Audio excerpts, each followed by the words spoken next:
Hello, everybody. Welcome to the SoxProspects.com podcast, the web's number one source for information on the Boston Red Sox from top to bottom, Fort Myers to Worcester, across the Pike to Fenway, and all stops in between. Thanks for the download or the stream or however it is that you're listening. My name is Chris Hatfield. I'm the executive editor of Sox Prospects. I'm joined by Ian Kundle, the director of scouting for Sox Prospects. And Ian, we have a jam-packed official start to the minor league season opening episode today. We are recording this over two nights. Wednesday the 2nd and Thursday the 3rd. We're going to try and stitch them together like some kind of Frankenstein podcast episode, give it life, have it turn into Robert De Niro and chase people down and be menacing and demand a bride and what have you. Or it's going to be a great baseball podcast episode where we've got new rosters to talk about. We've got new rankings to talk about. We've got the start to this Major League and AAA seasons to talk about. We've got extension talk. We've got Garrett Crochet and Christian Campbell are sticking around. There is a lot happening in Red Sox or in SoxProspects.com world because this is all within our ambit. One that we basically signed ourselves up for as far as the Red Sox go. It's almost overwhelming. I don't know how you're doing with taking it all in, enjoying it. We're putting in some good work. We've got scouting reports up, scouting reports coming. There's a lot happening. Where are you at amongst the madness of the opening of the official opening to the full minor league season being upon us? It's a lot. I'm excited. Obviously we talked about, we're going to talk about the rosters a little bit later on. Mm-hmm. And there's definitely some interesting stuff to see. It does feel weird though that I've already been to a game. So like the season has kind of kicked off for me already. Yeah. But I'm excited. It's ready to roll again. The Red Sox are back in business with spending money and winning baseball games after a little bit of slow start. And now it's time for the minor leagues to get cooking again. And I think there's a lot of fun stuff to watch down there. 100%. All right. Well, of course, before we go any further, let's get some preliminaries out of the way. You can help us out by spreading the word. Tell, I had one earlier and I can't remember it. So the only ones that are coming to mind are mean and I don't want to do them because I know how you're feeling right now. So, I don't know. Do you have one who would you tell, Ian, about the show? Tell the droid you're looking for. The Star Wars on TV or something? Yeah, the Yankees game or Yankees Diamondbacks just ended and I channeled down and Star Wars was on. So that's what we're going with. We'll go with that. We'll go with that. Or tell your new roommate at your new affiliate that you just got assigned to. You can also help us out by rating and reviewing on Apple Podcasts, iTunes, Spotify, wherever it is that you listen. You can support us as well on patreon.com/SoxProspects and get some sweet perks for your support of the show. And of course, we're going to do 2 different rounds of emails on this episode. Send those to podcast@SoxProspects.com because we want to talk about what you all want to hear about. Ian, let's get this show on the road. I guess let's start with really quickly the start of the season. A very different conversation today than it would have been 2 days ago as far as the major leagues go. Looks like the Red Sox. You don't want to freak out about Rafael Devers for 20 minutes? No, of course. I mean, look, clearly something's wrong. And I'm using the present tense on purpose. He's having spring training right now. It is what it is. I'm not that worried. Like he'll be fine eventually. Give him a month. Mm-hmm. Yeah, it's not ideal. Like I'll say that it's not ideal to have spring training in the regular season, but sure. I mean, hopefully it's a lesson learned for him, and this isn't something that happens in the future. Hopefully he has learned his lesson. Yeah, that was weird wording, but just roll with it. It's late. Yeah, it is. Rafi Devers stunk to start the year, and now he seems to be righting the ship a little bit. The hitting started off really cold. That happens. The number of people messaging, and we got an email about it that we'll hit later, but the number of people who were actually truly freaking out about like, oh my God, get Anthony and Meyer up to fix this offense. Come on. It's the first week of the season. Let's chill out here. So, yeah, the Red Sox, the pitching's been pretty good. Garrett Crochet showed why he got his extension with that 8-inning start. What was that, the first 8-inning start since like 2018 or something, or 2019 by a Red Sox pitcher? Well, it's the first 8-inning start since like 2001 in the first 6 games by a Red Sox pitcher. That's what it was. Stat. Okay. It's a stat we're going to reference later on in the podcast because we already recorded that part. But that's right. Yeah. Yeah. from So yeah. Justin Havens. But yeah, Yeah, okay, that's what it was. I forgot that that was what we were recording last night. It was late last night too. Yeah, love to see that out of Crochet. I don't know. What are your general any other kind of look? Bregman's getting his act together. He went deep today. The guys are going to hit. Guys, some guys are going to turn it around. Whether I don't think there's a single player on this roster that I'm willing to at this point make any judgment calls in either direction on. I don't know about you. Do you have what are your kind of takeaways with the lineup, with the bullpen, with the rotation? Anything that stands out to you early on, Ian?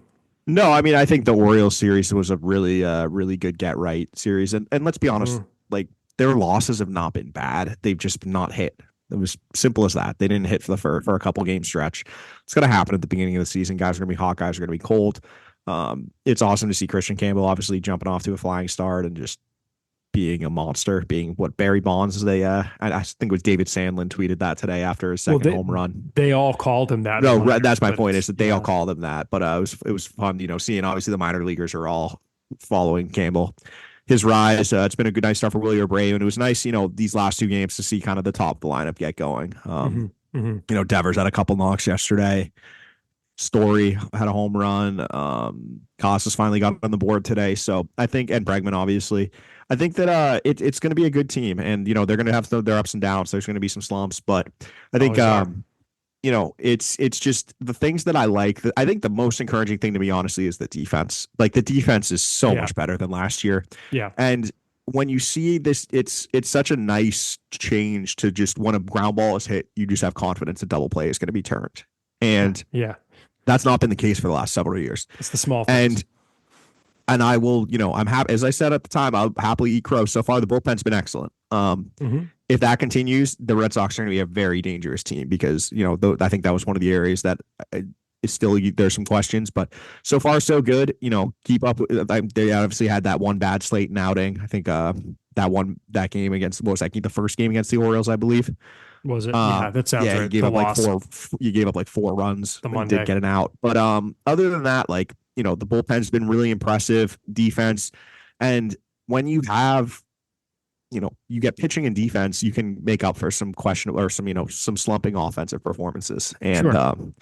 that's nice. I feel like in the past couple of years they've had this issue where one side of the ball was always working, and since the other wasn't, it wasn't enough to win. Whereas now it seems like they can win in a multitude of ways, and that's what good teams do. Good teams can win with pitching and defense. They can also win by outslugging teams, and I think the Red Sox are positioned to be able to do all those things throughout the course of the year. So yeah, no, it's obviously you wish they weren't 3-4. Mhm. But given how the season started these last two games, I think we're very nice bounce backs. The one thing that I don't think is being talked about enough is the fact that this team has three starting pitchers on the injured list, and it's not a crisis. Like the depth that is being shown, and look, Well, it's technically four if we really want to get if we want to count Patrick Sandoval too. But well, that was sorry, planned, right? But no, I know. three guys that you I thought were was going being to a dick. be, I'm sorry, I yeah, had to. no, it's fine. But no, but I mean, but seriously, like having three guys who you at one point thought were going to be in the rotation to start the year, who are on the injured list. Two of them are going to be back in mid-April if everything continues going to plan. But the fact that Well, they're able, you saw what Cora said today, right? no, what did he say today? He said it's not going to be just one more start. It's probably going to be at least two more for each of them, which is Two more each, yeah. yeah, which Well, is what we talked about offline. It just the math didn't make sense for me pitch wise for them to be back after their next start. mhm. Both of them only threw about 50 pitches. I actually think that was why we recorded too. Now that I think about it. Oh, I don't know, but it just never made sense to me that their next start was going to be their last rehab start. So Yeah, it's going to be probably a couple more turns through for Fitz and Newcomb, and once those guys are ready, they'll reevaluate from there. yeah, it seems pretty clear to me based on the usage. I mean, especially with the bullpen, because I mean, keep in mind too, like Liam Hendricks isn't even part of this bullpen. But Chapman's clearly the closer. Slayton is your other late inning guy.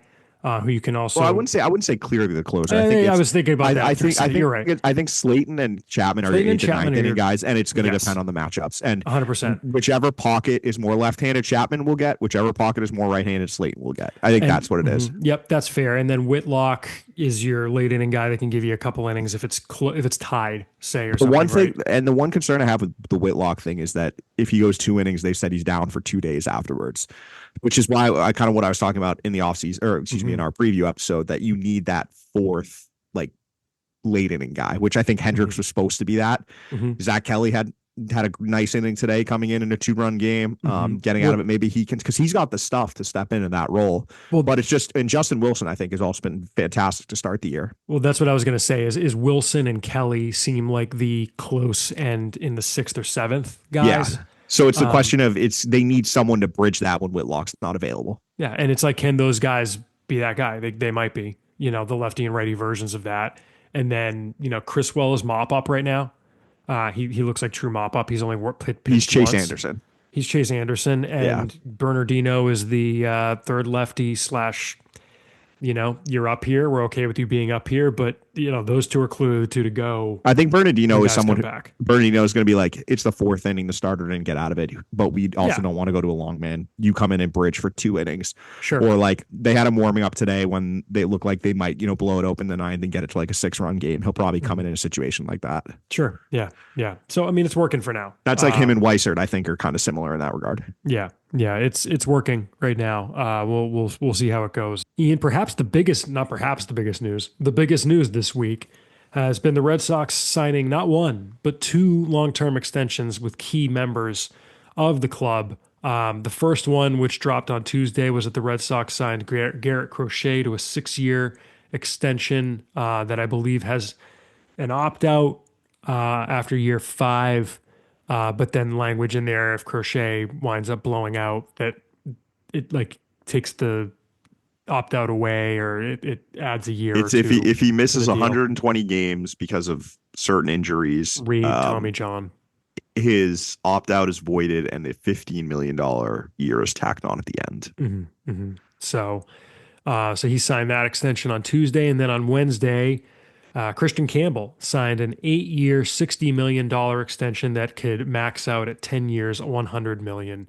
I guess let's start with Crochet, Ian. We've talked about this in the past about part of trading for him was getting him extended. They went ahead and got it done. So much for opening day deadline.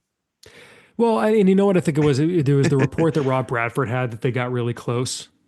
It was weird because it went from they were not close to Bradford saying, because I think that was Mass Live had, that they were far apart still, which they clearly were. Then by the time the deadline came, it was close, and then a few days later, I think it was Passan broke that. Passan broke it, because he does. That's what he does. He's very good at his job. That they got it done, and that was. I mean, I said it on Twitter. I think that was the cherry on top for the offseason. You go out and get your guy who you're committing the amount of resources they committed and the surplus value they sent to the White Sox. You couldn't have them only for 2 years. This had to be a long-term commitment. And we know the Red Sox hesitation in the past when giving long-term deals to pitchers in their 30s. Garrett Crochet is 25. You sign him for 7 years, where it's either 6, 8, something in that range, wherever it's going to end up, depending on what happens with injuries and performance and such.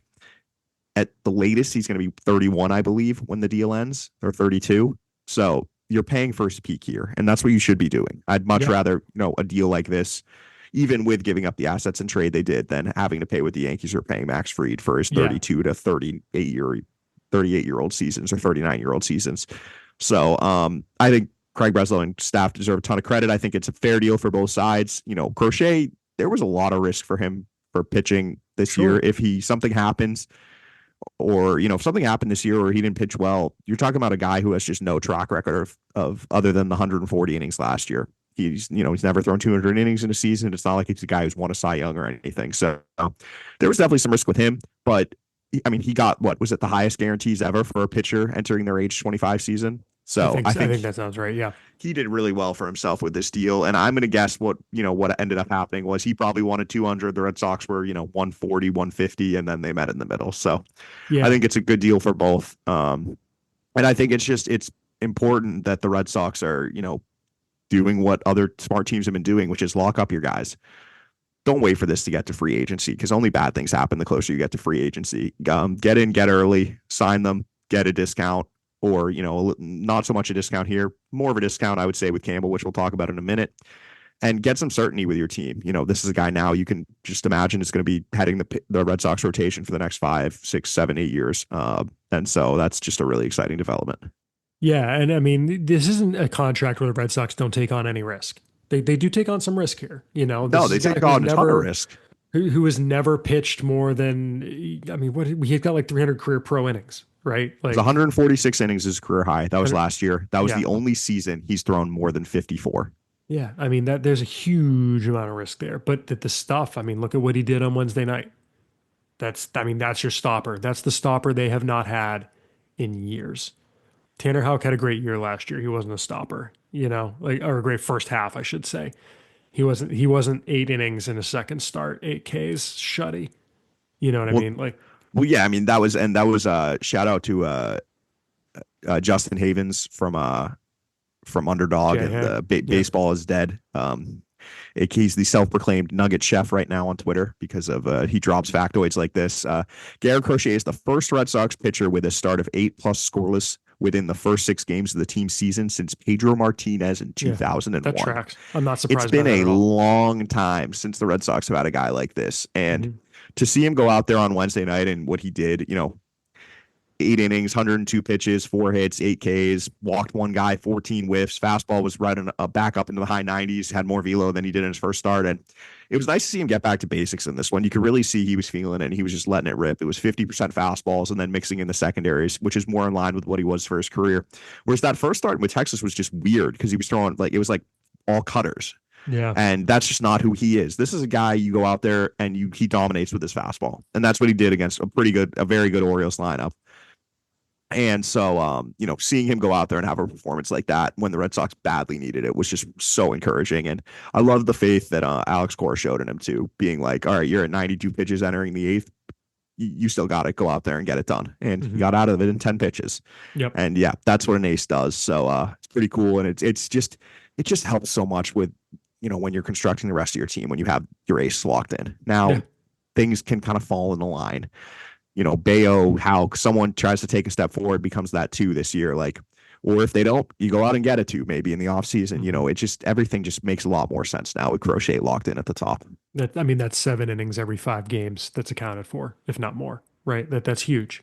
That's huge. For those wondering, the extension kicks in next season. So Crochet only counts for $3.8 million this season against the CBT. Yeah. And then he counts, let's see, it's 170 divided by 6, which is 28 million? Yeah. 28.33, right? Something like that. Yeah. Oh, right. Yeah. Because the bonus is 4 million. So that kicks in next year.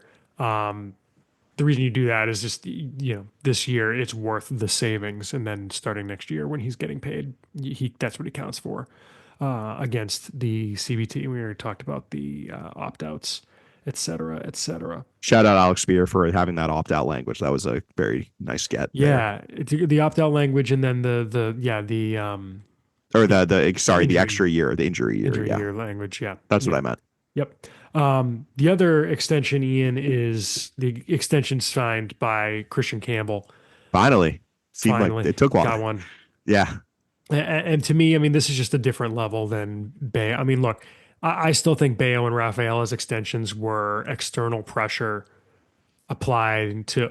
I think it was ownership applying pressure to extend guys. Is what still feel like to me. Whereas this was like, this is the kind of Bayo one's fine. Extend. The Rafaela one to me is it was just not necessary. The Rafaela one, and that's we're going to talk about that when we get to emails. Talking to people around baseball, no one really understood the Rafaela one last spring training. No. Not spring training, I guess, when the season started, when it happened, no one understood it because he's just not the type of guy I would be extending. 100%. Christian Campbell is. Even if it's not like an atrocious contract or something. No, it's just the principle of it. Yeah. But Christian Campbell, on the other hand, I cannot believe this deal. I think it's a steal for the Red Sox. And even if for some reason he doesn't work out, it's an incredible contract by the Red Sox. They lock him in at, I think the AAV is like $7.5 million. something like that. Well, it's Because 60 it's for 60, 8 it's years. 8 years, 60 million with club options for 19 and 21 million. And he's making basically like, I think it's like 26 million in his first 6 years or something. Yeah, it's like 1 million, 2 million, 4 million, 6 million, 9 9 million. million. Yeah. It's he's making, yeah, It's one, two, incredible. three, 1, 2, 3, 4, 6, 9 in his 6 ARB years.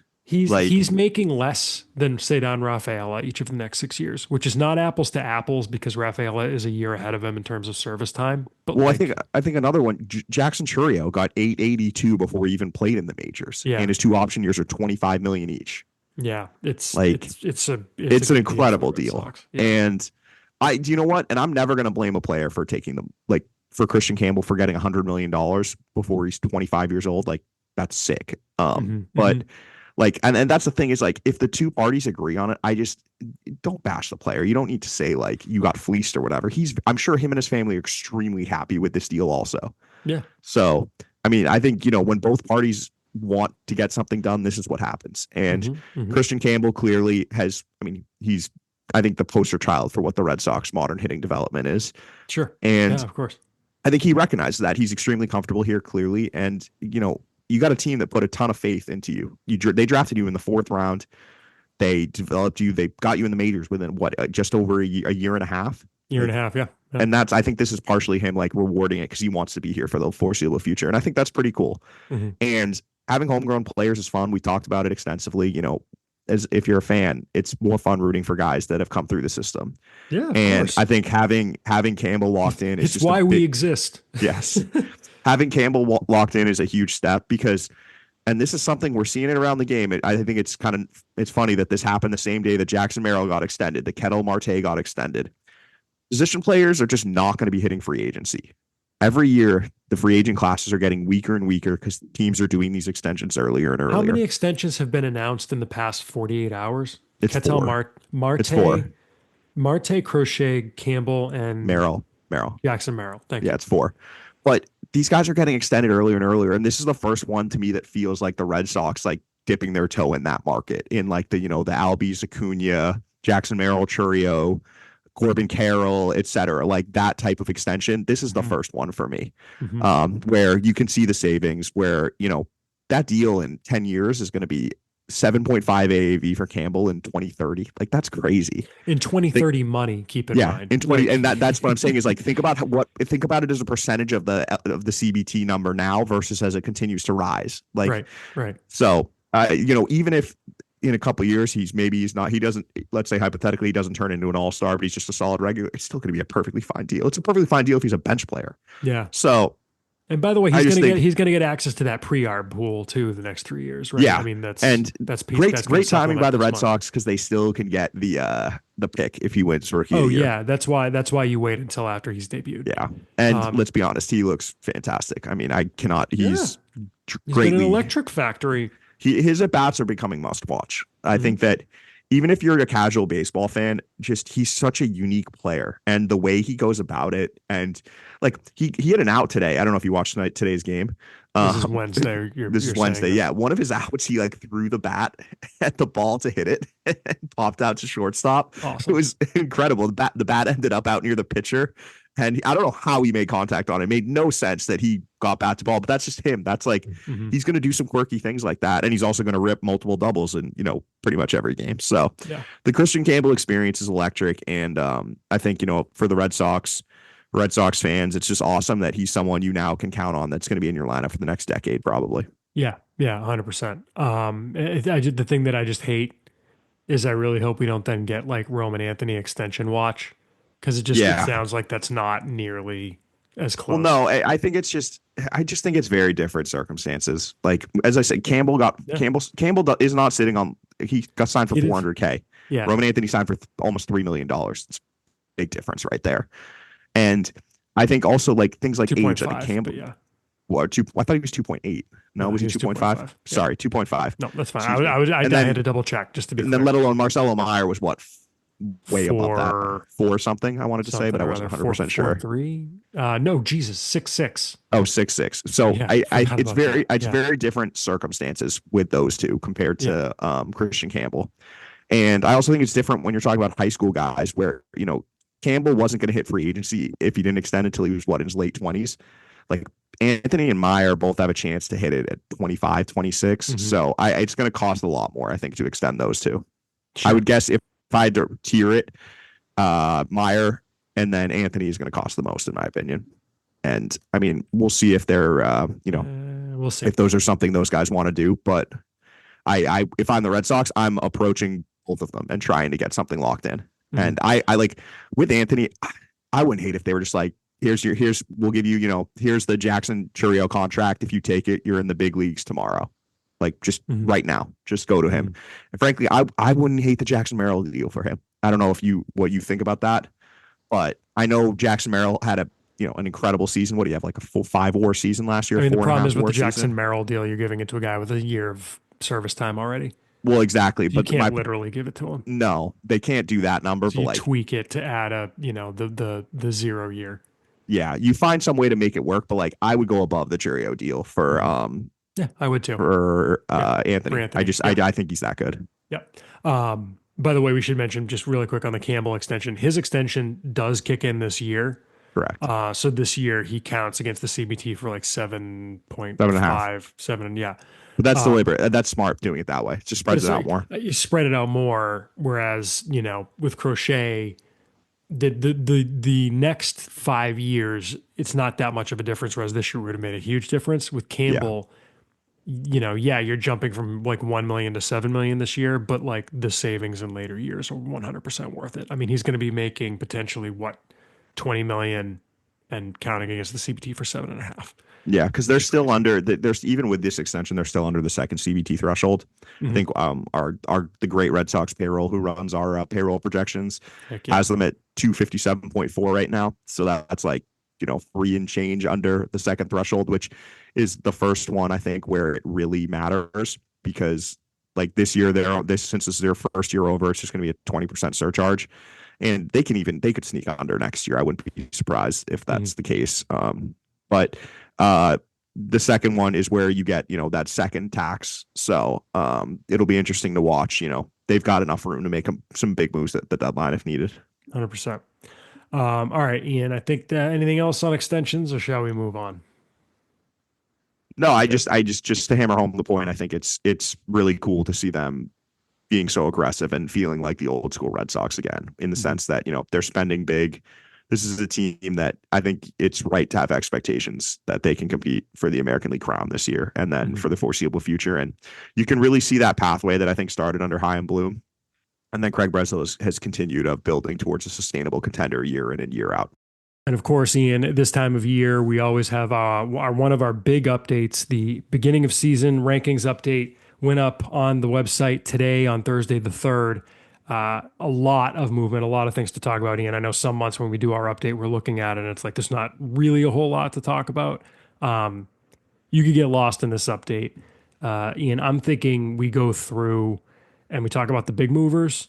I'll probably just kind of work us through. If I miss something you want to talk about, maybe just jump in and tell me that, hey, I missed something you want to talk about, and just go ahead and interrupt me. But why don't we start at the top? We left the big 3 and alone at the top. That shouldn't surprise anybody. Luis Perales stays put at number 4, out with Tommy John, but nothing new there.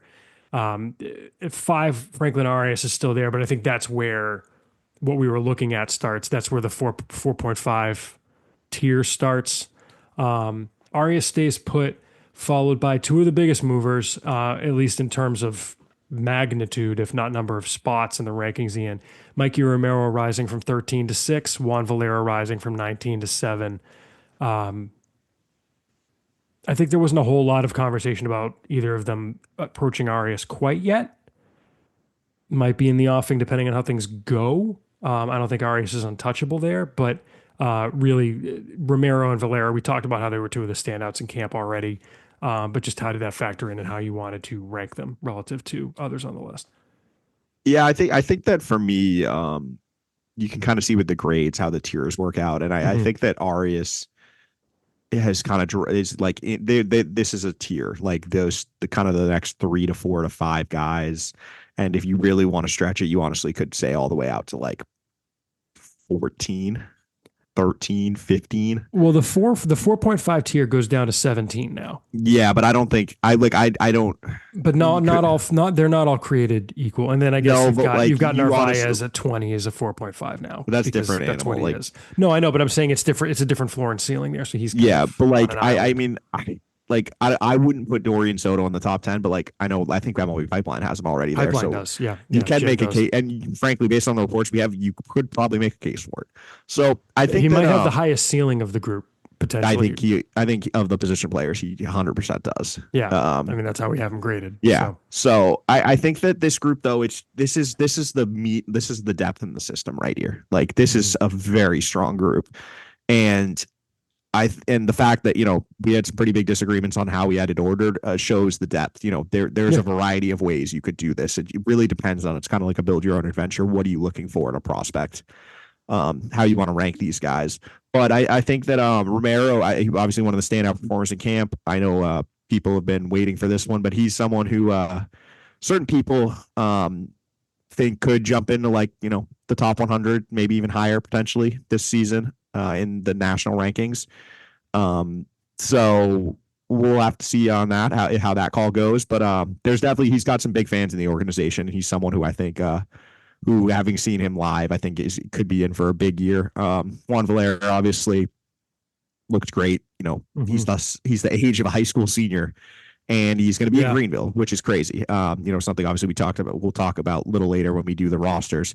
But that's just an aggressive assignment, but it just shows the quality of stuff he has and how much confidence they have in his strike throwing ability. And I think that's something that really stood out to me. And just seeing him twice and then talking to some people is, he is, they think he has very good like pitchability and strike throwing ability. And it's always the concern with hard throwing guys, especially teenage arms. It's tendency to kind of lose outings, and I'm sure there will be some outings like that, but they wouldn't send him to Greenville if they weren't comfortable in that part of his game. So definitely excited to see him. And then after that, David Sandlin, who had electric stuff when we saw him in the prospect showcase game, the second one. And I mean, I think he's a tricky one to rank for me because every time when I see him, I see a lot of bullpen tendencies, but with David Sandlin, there are definitely people around the game who think he has a good chance to start. I'm still mixed on that, but his mhm. stuff, there's no doubting his stuff. And with that high quality of stuff, it's that's a top 10 arm in the system. So he got a little bit of a jump there. And that's where this was the tough part, because there are guys in this range who we like who fell.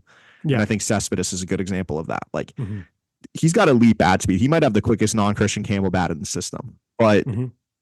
something's got to give when other guys are better. And I think I was more impressed with some other guys I saw than him. It doesn't mean I think less of him. It just, Juan Valera throwing 100 as an 18-year-old. Like Yeah, yeah, Mikey yeah. Romero is jacked in double A and hitting bombs now. And his swing looks a lot better than it did last year. Like things Mhm. like that are going to happen. So Well, I think we get Cespedes kind asked. of got caught in the crowd here. Yeah, you could say the same thing about Richard Fitz, who literally we gave him an improvement on his grade for ceiling, and he fell 2 spots. We get asked about him on the forum, and it was like, wait, how am I missing something about Fitz falling 2 spots? Just like, no, Romero, Valera, and Sandlin passed him, and early, and Dobbins went behind him. But like, we think no less of Which him. I In mean, fact, we we should think say more of like him. that wasn't all like unanimous. There No, was no, definitely no, some no. disagreements in like the ordering of that Yeah, I group. mean, it's the aggregate ranking we came out with, right? Like, so when you've got Valera and Sandlin passing a guy, it's not him. It's everyone. It's all relative to one another. I mean, that's like what we talk about when when guys like we were talking today about how Brian Mata is still ranked, right? Brian Mata was first ranked in 2016, which is incredible to think about. But at the time when Brian Mata and like Gilberto Jimenez were top 5 prospects in the system was very, very weak. They were 4.5s. Now in this group, they would be 10 to 15 range, probably. You know what I mean? Like, look at where like Garcia is now. That might be a good analog for Jimenez, or where Blaze is now. That would be a good analog for peak Jimenez, maybe a little higher, etc. So it's all relative to what else is in the system. You mentioned Sandlin and Cespedes. I guess rounding out the top 10, Ian is Connolly early, got the start in the spring breakout game. Improvements to his grades across the board. pretty good pitchability guy. I think, as you mentioned, maybe the best secondary in this group of pitchers that are right here with the change. Interesting guy there. I like him there. It really starts it. He starts that run of. It seems like there's maybe a little bit of separation between Valera Sandlin and the early Fitz Dobbins Tolley group that follows Cespedes. Not a big jump, but maybe a little bit of separation there. I don't know if that's how you feel when you look at those two groups. Yeah, I think there is some. It's tough because I have them all in the same tier, but I think it's just they're different profiles. And the thing that pushed Valera and Sandlin up is I just think there's if those guys are starters, like that's the kind of stuff that can pitch in the middle to front to like There's a maybe little not more an ace, ceiling. but there's more Yeah. ceiling there. That's like a 2-3. Whereas when I look at that the rest of this group, the early Fitz, Dobbins, Tolley, I think it's more like a 4 or 5 profile if it's in the rotation. I mean, we're seeing Fitz in the rotation right now, and we saw that first start. I kind of think that was a good kind of summed up what he is. Like he's a good guy. He can give you 5 like quality innings, keep you in a ball game. Third time through the order, if he doesn't have, pinpoint command or he's not, doesn't have all his pitches working, you can run into some trouble because there's no real plus like secondary pitch there. Mhm. So I think that's kind of the separator and what gets Sandlin and Valera up is just Valera's got the combo of the age and the stuff. Sandlin just has nasty stuff. Like Sandlin's throwing, up to 100 with 2. He'll flash 2+ secondaries. Yeah. He just isn't consistent. Early Mhm. has a plus secondary and it's like plus legit all the time because he knows how to throw it. But this rest of the arsenal's on the lighter side. Fitz has a bunch of different pitches. Velocity definitely ticked up, but still, like even after talking to some people who saw him in camp and saw that first start, it's still more a back end profile. Dobbins, I think, is similar. Still trying to figure out his art. He's still trying to kind of finalize his arsenal and the strike throwing. And then Peyton Tolley is, I think, another one who kind of fell in that he quote unquote fell, but like I loved what I saw from him.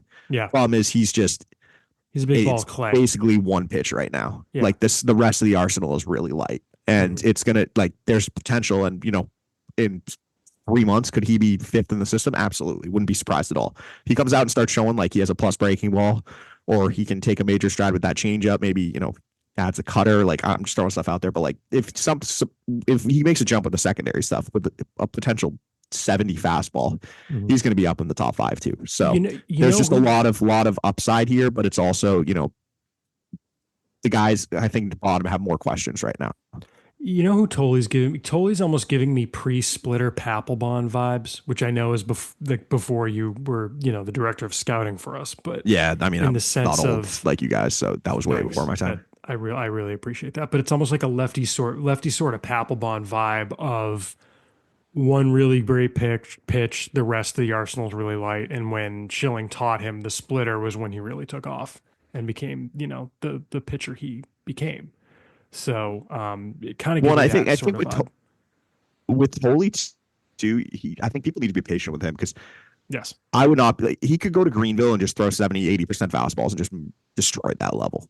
Mhm. They're not going to have him do that. I wouldn't be surprised if we see the numbers and it's like 30% fastballs because they have him throwing so much off speed stuff.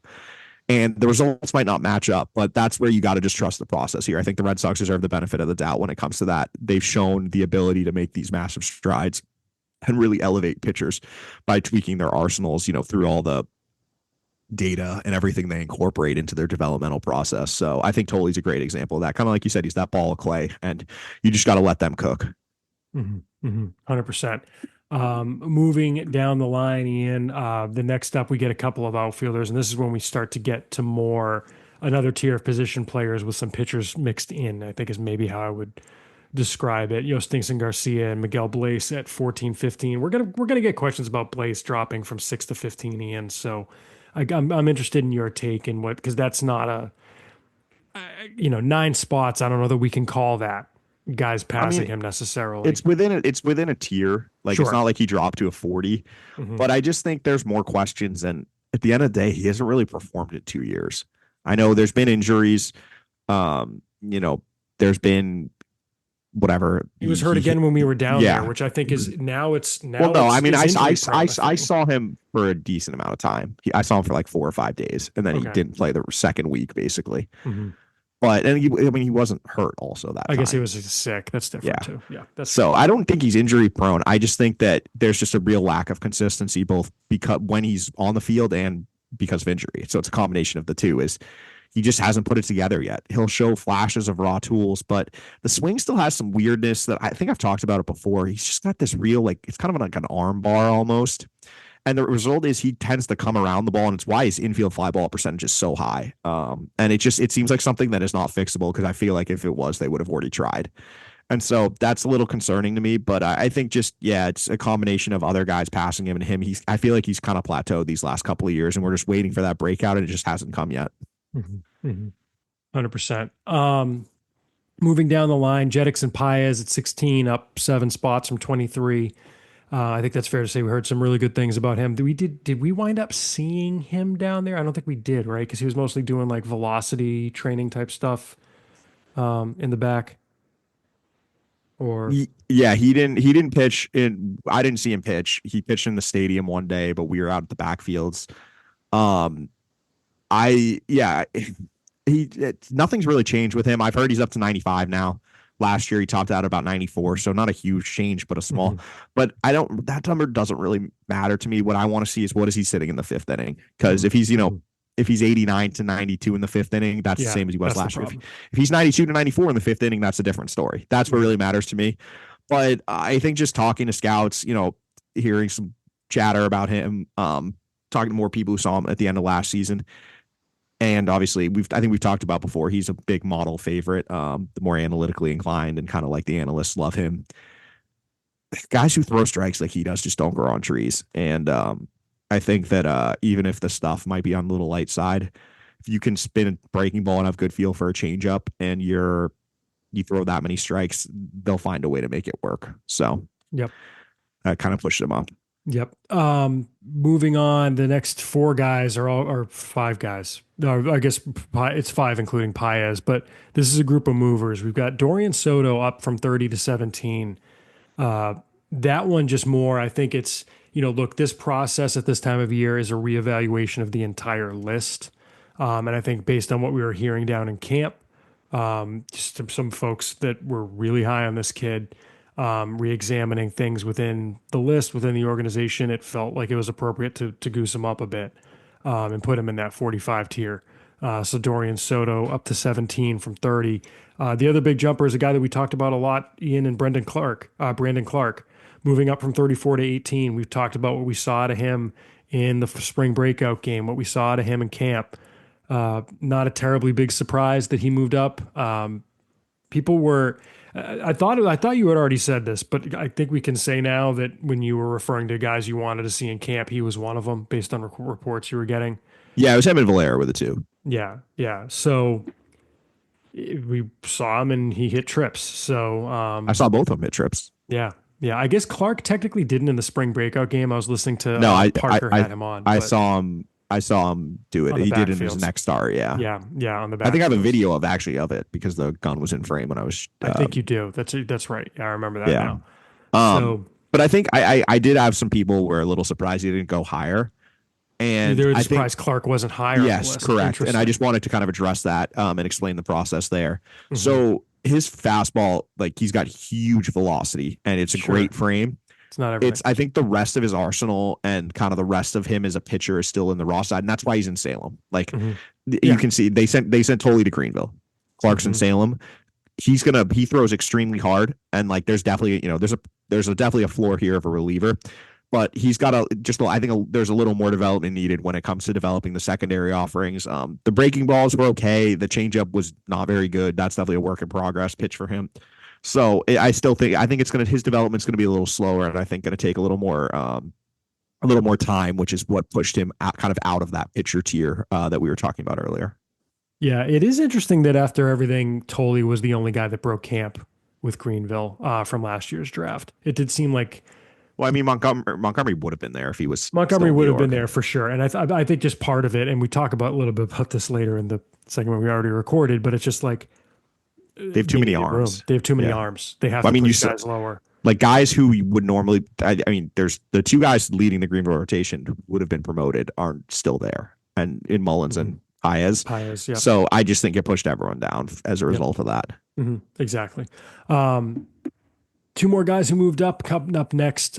Justin Gonzalez at 19 and Carlos Narvaez at 20. Two very different position players. One who is starting an extended, one who is starting in the major leagues. Ian, I think with Gonzalez, I really wanted to. I was the high man on him. I would have loved to have pushed him higher. I completely get why he is where he is. In fact, I might tweak my rankings to have him where he is. I think there's that kind of tier with the guys we've been talking about in this part of the discussion. Just showed a nice approach, a lot of power, impressive frame, intriguing if center field can happen there. We'll see how that works, but That's um, I would. That's I would. unlikely. I'm not putting money on it, but who knows? Um, just an intriguing guy who it would not surprise me if he does not actually wind up playing a game in the FCL. It would not surprise me if he just goes straight to Salem, as we're going to talk about later. I just remembered. Meanwhile, Carlos Narvaez is a guy who's in the majors and showing he probably is a 45 right now. It's just that there's Yeah, I not mean, really he is much what of a he is. ceiling. Yeah. Yeah. Narvaez is a solid. He's a solid backup right now. Mhm. Could I see him, flipping and being on the 60% side of a 60-40 timeshare? Sure. Mhm.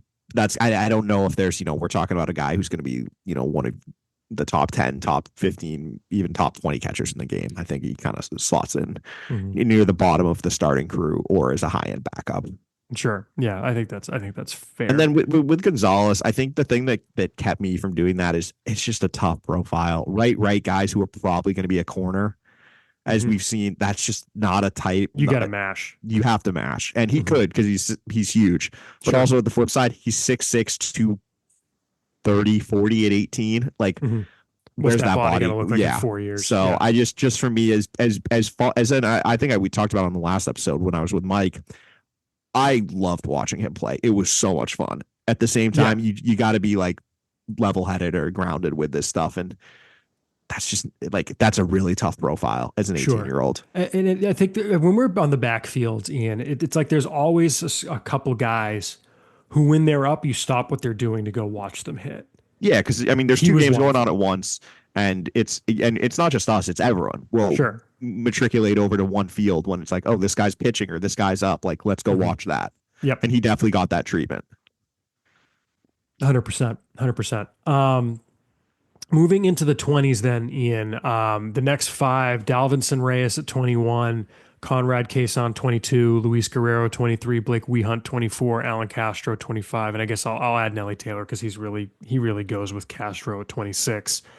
A round of pitchers that we are now firmly in the fours, but like maybe if we had a 4+ like Fangraphs, I might throw that on a Dalvinson Reyes.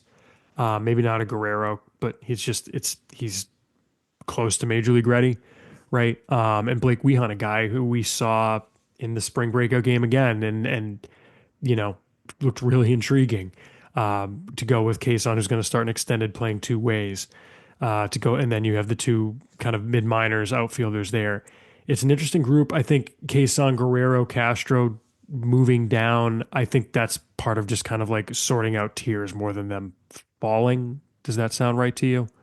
Yeah, I mean, we didn't see Case or Castro do anything really other than take Right. BP like once, so there was Mhm. not a lot to like. People were going to get moved around them, but it Yeah. wasn't really them moving down. I mean, yeah, they were both ahead of Paez, Soto, Clark, Gonzalez, Narvaez. Like, and now they're not because those guys moved up.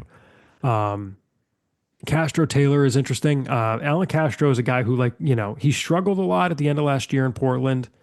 Didn't get to see him in camp. Didn't really want to move him down as much as he wound up falling technically in the rankings. Like we said, it's a relative exercise.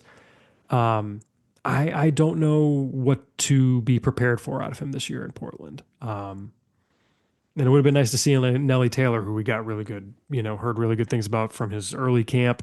He, I think you just saw him take BP, right? Yeah, I saw both him and Castro take BP like once. That was it. Yeah. It's like a group of the outfielders who we just didn't get to see. So it's just kind of like, okay, here's where Well, they go. it's what Mike and I talked about. We missed a lot of the position players because Yeah. they were all hurt or Yeah. whatever, missing for other reasons. Speaking of which, the next group to round out the top 30 is Yordani Monegro, Hayden Mullins, Sadbiel Delzine, and Johan Fran Garcia. Delzine is the big mover up. in this group of players in the 20s, moves up 10 spots. Again, it's kind of that with those DSL guys reevaluating based on what we're hearing. I don't know. I don't know if you have thoughts on him moving up 10 spots. It's an intriguing package, honestly, out of maybe as exciting a DSL pitching prospect as we've had in some time. Yeah, I mean, it's a high bar to be frankly considered a DSL pitching prospect, since Mm-hmm. the numbers you see there just don't really mean anything. Mm-hmm. See Juan Valera and Inmer Lobo. If you don't remember Inmer Lobo, Google it. But I feel like listeners to the show won't remember Lobo though. But anyway, with Delzine, yeah, I just heard some really good things, and very excited to see what he can do when he gets on the field. Hopefully get some video of him from the DSL.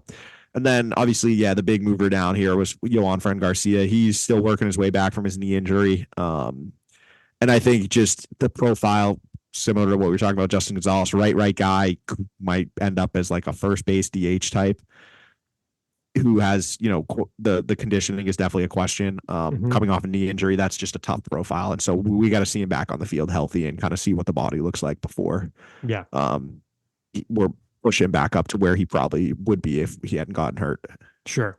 No, I think that's fair.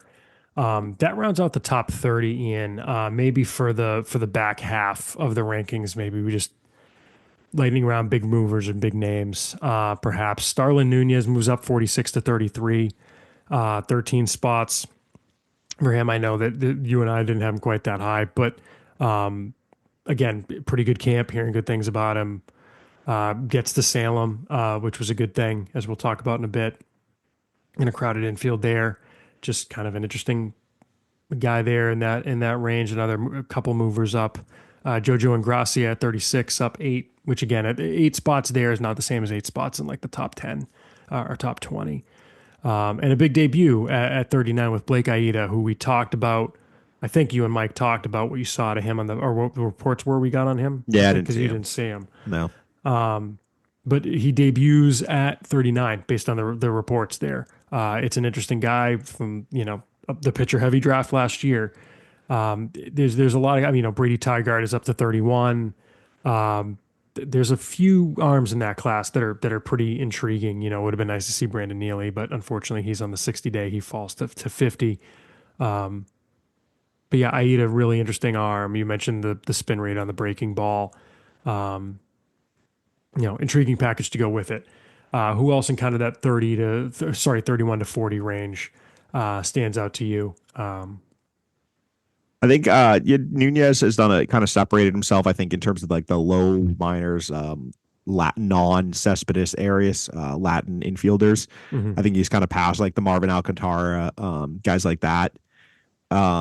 He's there's some tools there. I'm not sure what he is yet. He still definitely needs to get stronger, but him going to Salem, and I think he's got a chance to be a nice little player there. Mm-hmm. So liked what I saw from him. And then I think Ingracia, I saw him in the spring breakout game. I liked what I saw. Probably a reliever. But this group, like, and he's kind of the start of this tier. I kind of look at it as like it's just a bunch of lefty relievers and some righties too, mm-hmm. who have kind of varying arsenals or varying strengths and weaknesses. But they all have a chance to pitch in the big league someday, which is what kind of pushes them into the top, 45 or so. Yeah. Thinking about that, like Zach Penrod, obviously he's been in the big leagues, injury lefty right now. Yep. Yeah. Lefty, throws hard. No idea if he's going to throw strikes.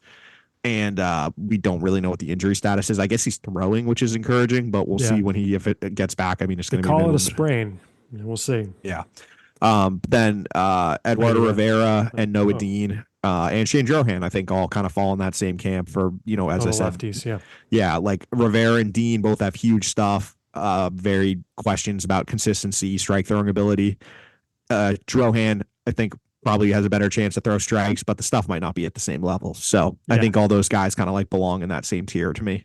Mm-hmm. Mm-hmm. Yeah, and Brian Mott is the right-handed version of that. Yeah, it is funny how the lefties all kind of coalesced in that one area. Although I guess you got Jeremy Wu Yelland a little further down. We got to get Wu Yelland in that group just to put all the lefties in the same spot. I mean, I like Wu Yelland. He threw strikes in camp. It's just he has even a shoddier record of throwing strikes than those other guys. Well, shoddier record of throwing strikes and a shoddier health record. Yeah, because like I think with Dean, like he threw strikes in Salem last year. He didn't in Greenville, but he's for the most part, been on the mound.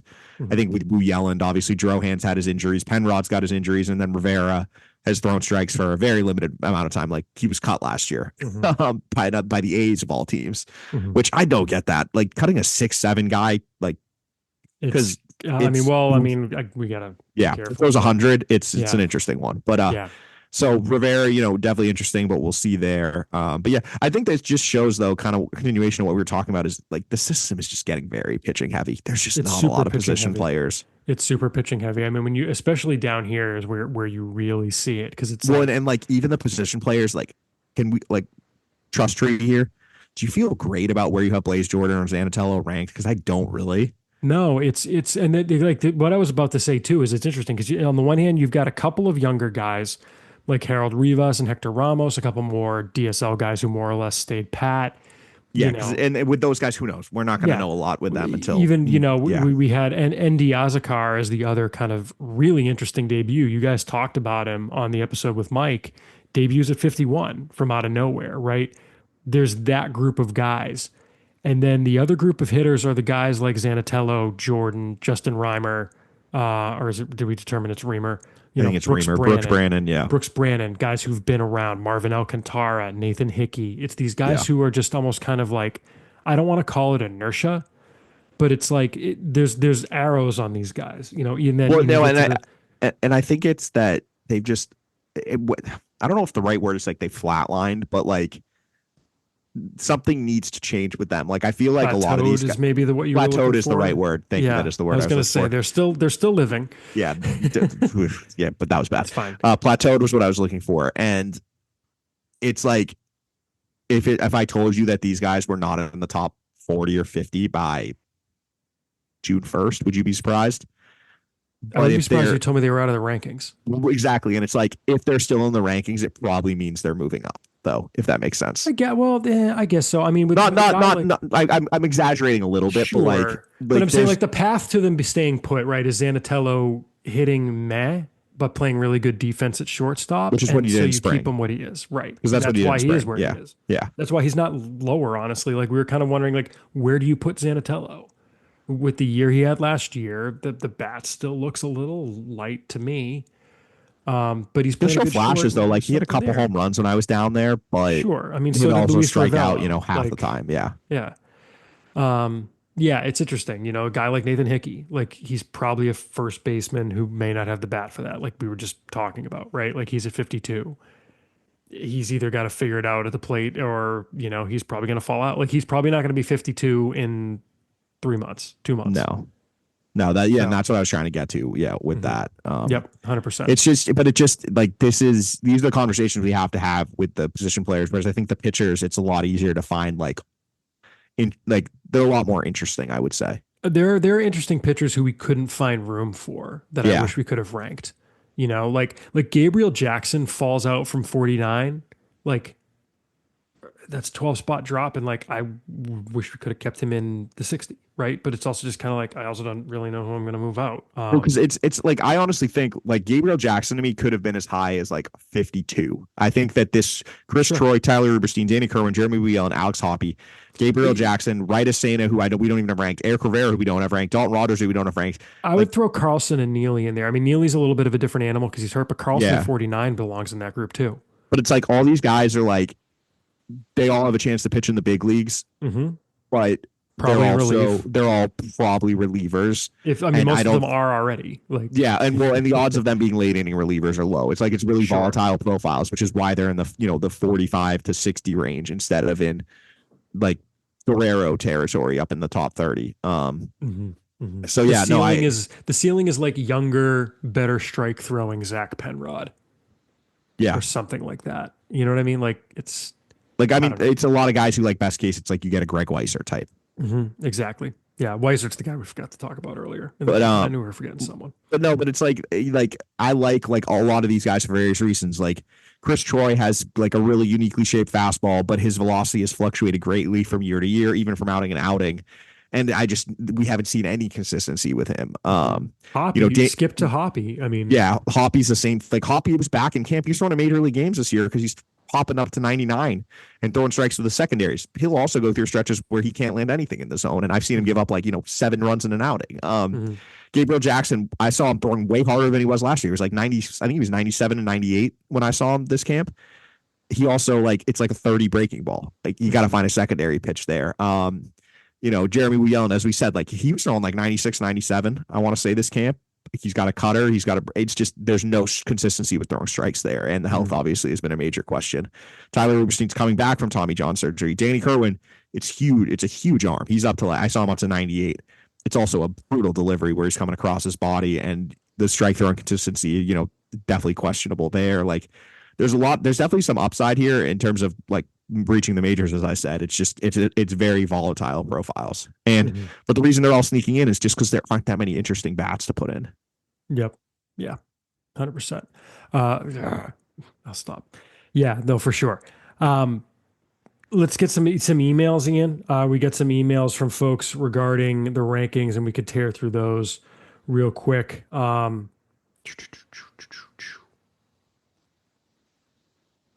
Just focusing on ranking stuff.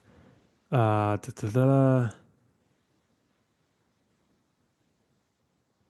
we go. Listening to the spring training pods, it was clear that you were. This is an email from Joe. Joe says, listening to the spring training pods, it was clear that you were both very impressed with Juan Valera, but even after seeing the first rankings of the year, 7 felt very aggressive to me for an 18-year-old pitcher. My mind goes to guys like Jay Groom and Anderson Espinoza, and I'm not entirely sure where those guys ranked at that age, but I know both were very high at one point. Just wondering how you would compare Valera to those two and any others you can think of at that age, whether you think Valera is more or less developed or how the ceilings compare, etc. Also, does anything stand out about Valera that makes you think he may be able to survive the typical "there's no such thing as a pitching prospect" burnout?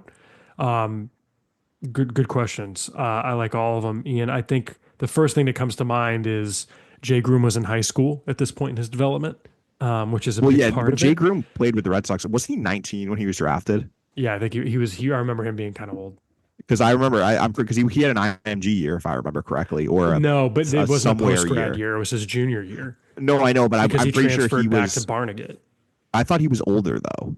No, I'm saying I agree with you. He was a little older, okay. But I think it was just a birthday thing. I don't think it was a. Oh yeah, no, I meant that he went to IMG though. How old was he? Let me look. Well, he went to IMG for his junior year. It wasn't a post-grad. It wasn't. Yeah. So no, he got drafted at 17. Never mind. He got drafted at 17. He was drafted in 2016. Mm-hmm. His birthday's in August. He was born in 98. He was. Well, I mean, yeah. So yeah, I guess so. He was not. I'm not thinking he was not on the older side. But yeah, I mean, that is the thing. Is that. Maybe it was because when he came back from Tommy John. We're probably thinking of when he came back from Tommy John. Fair, and he was still down in the GCL mole. Yeah, that could have been it. Yeah. But I mean, with Groom, he, as Chris said, he was in high school right now at the same age as Valera. Valera is going to be in Greenville. I think the biggest difference is Valera 18. He's 18. He turns 19 at the end of May. Okay, so no, I guess that's not quite true. What? Groom was in low A in his age 18 season. He split it between Lowell and Greenville. But Valera's still ahead of him. But I'm just saying he wasn't in high school with that because he got drafted young, actually. Yeah, he did get drafted young. Yeah. But I think the biggest thing that separates all three of them with Valera is I think Valera has the best body physical projection. Groom had the best potential body, but he didn't show up in shape a few times. Mm-hmm. I think it's fair to say. Mm-hmm. And Espinosa was always small. It was a lightning quick arm, but he was 5'11", maybe 6 foot at most. So I think, and I've as I said, I think I talked about it with Mike. I stood right next to Valera. This is a dude who's built to pitch. Yeah. He's 6'3", probably 225. He's got big thighs, big upper body. This is what a pitching prospect looks like, and not in the XL huge pitching prospect, but this is a well proportioned medium frame.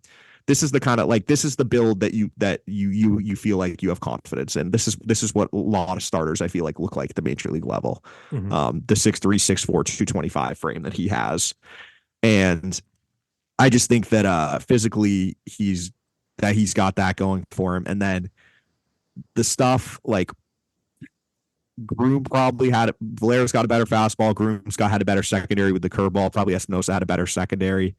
But as I talked about, I think there's a lot of confidence in Valera's strike throwing ability, and I think with those other guys, that was something you kind of like were waiting for. And with that said, and this is the harder thing about ranking pitchers is the odds are like, and I hate to say this, like most pitchers are going to get hurt. Like that just is what happens. Yeah. And I'm at the point where I just can't be scared off by that. Like I'm not going to rank a guy where his talent like warrants because of an injury risk. And we saw, I think Espinosa is a great example of that. Like I saw one of his starts in Greenville. He was disgusting. Like he was the best teenage pitching prospect I'd probably seen at that time.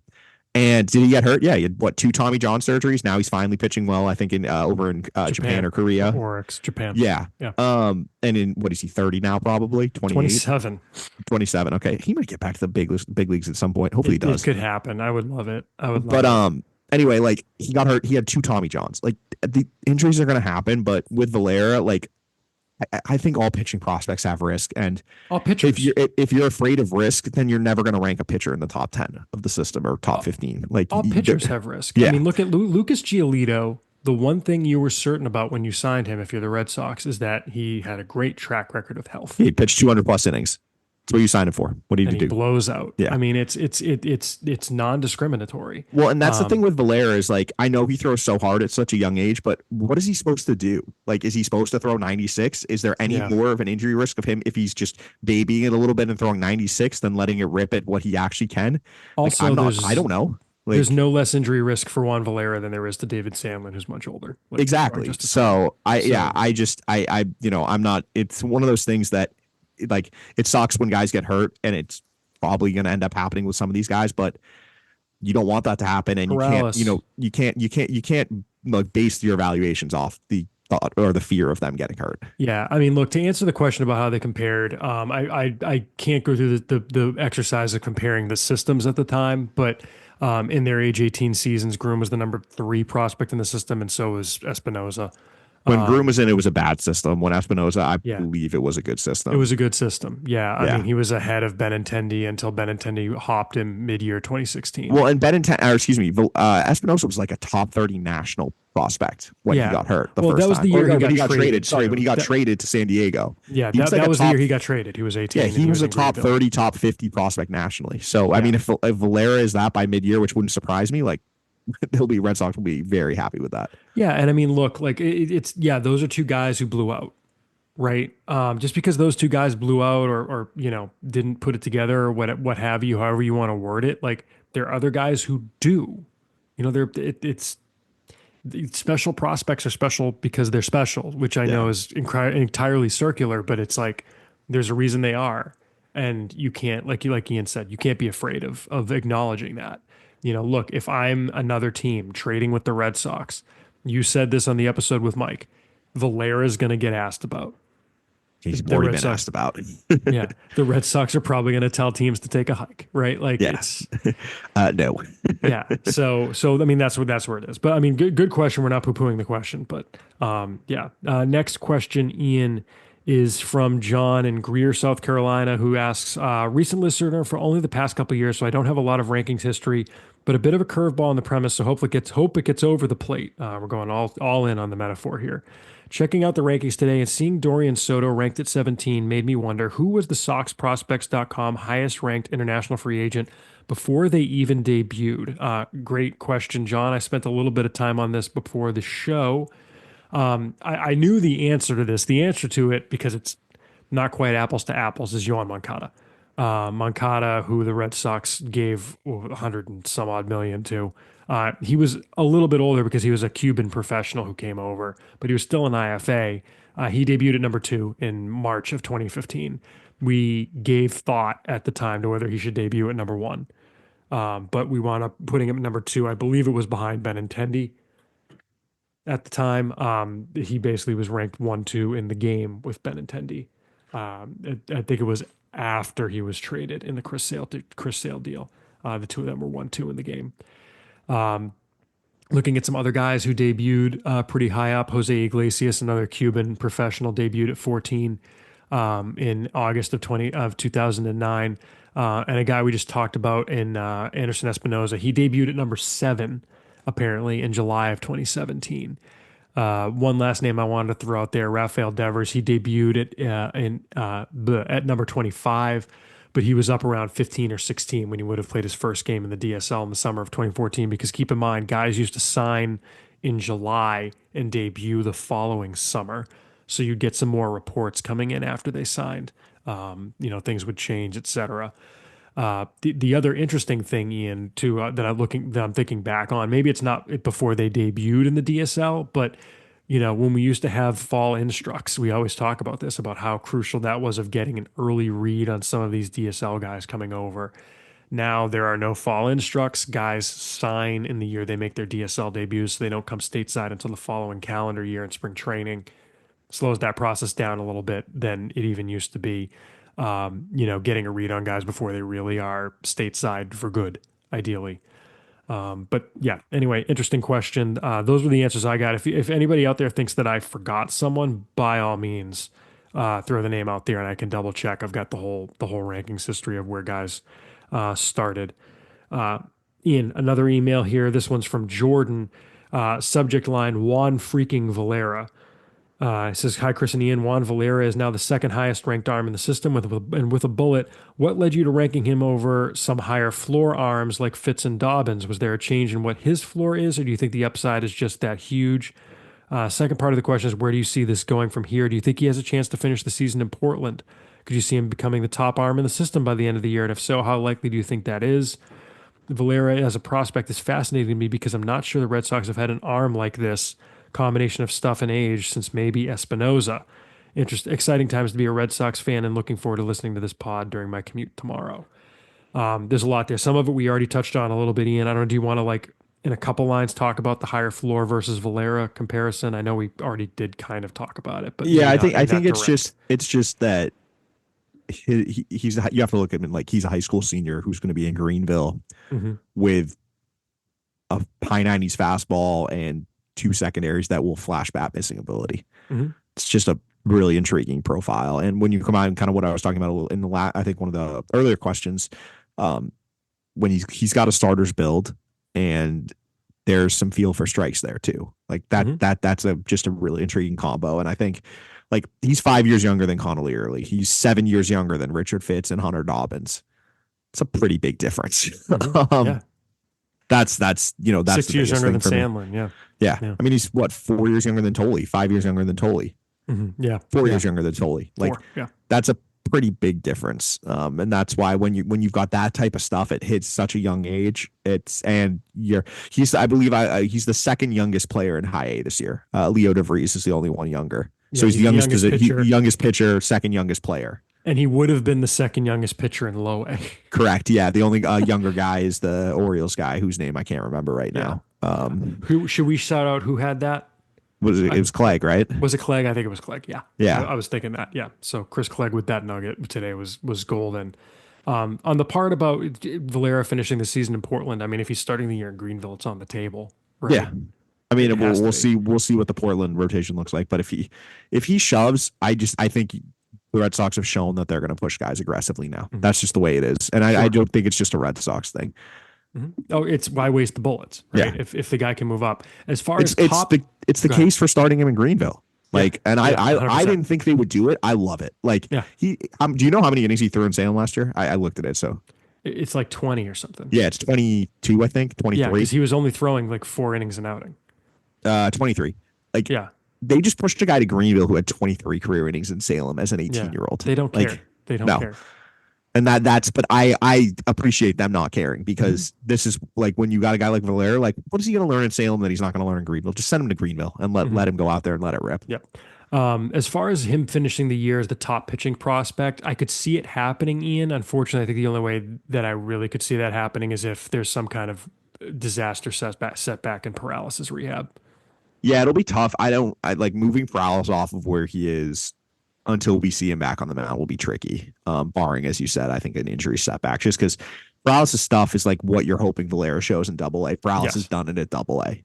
Hmm. Granted, it was, what, a 2 month or a month and a half long stretch, Hmm. but gee, less than that. It was a 7 innings Because in he started the Portland. year in Yeah, I Greenville. started in Greenville. I forgot he started that year in Greenville. But like those 33 innings that he showed last season are what you hope to see from Valera this season. If he shows anything close to that, he'll be right in that conversation.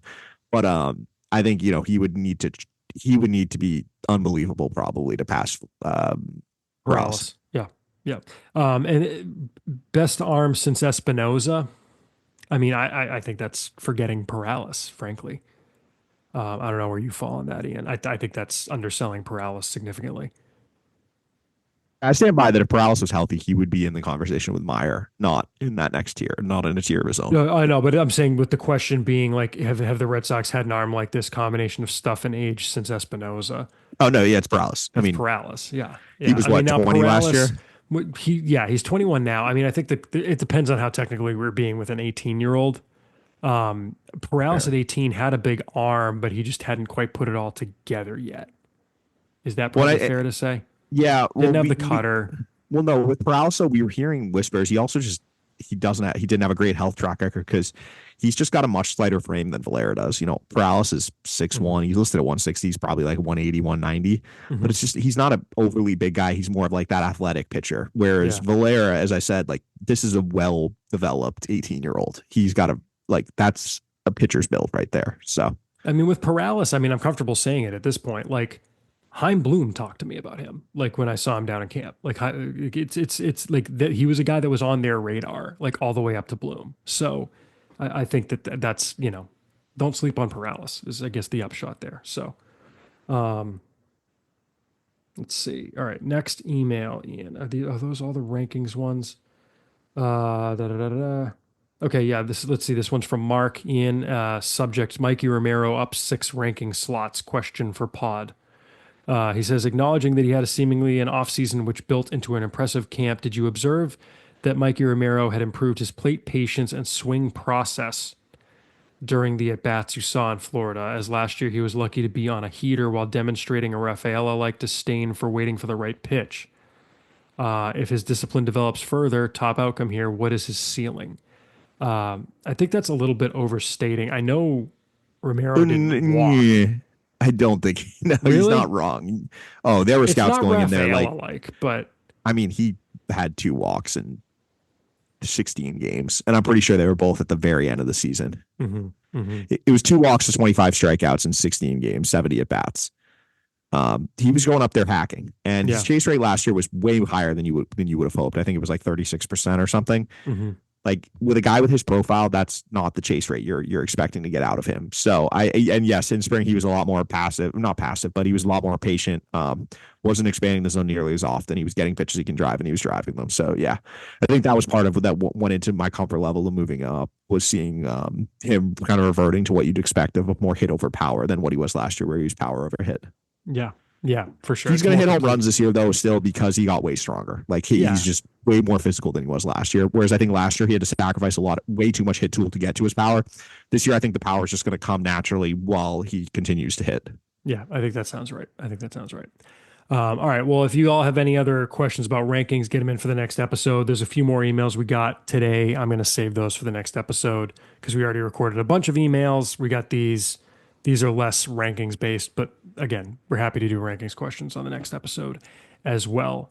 Ian, let's move on to the segment we've been teasing, the season opening rosters. Some nice surprises, some interesting things we can talk about. Maybe some superlatives, Ian. Best infield, outfield, starting rotation. However, we want to break this up. In terms of each of the full season affiliates, AAA started last week. They're about 5 games in as we record this. AA and A ball rosters came out today, and Ian, we may as well start in AAA because, as I mentioned, they've already started their season. Not a ton that's surprising there. Honestly, we've got a little bit in terms of what their plan is there in terms of playing time, which again, not terribly surprising, but a roster highlighted by, as we figured, Marcelo Meyer and Roman Anthony, who both are off to great starts. Meyer's got a couple homers. Anthony had a couple in the one game.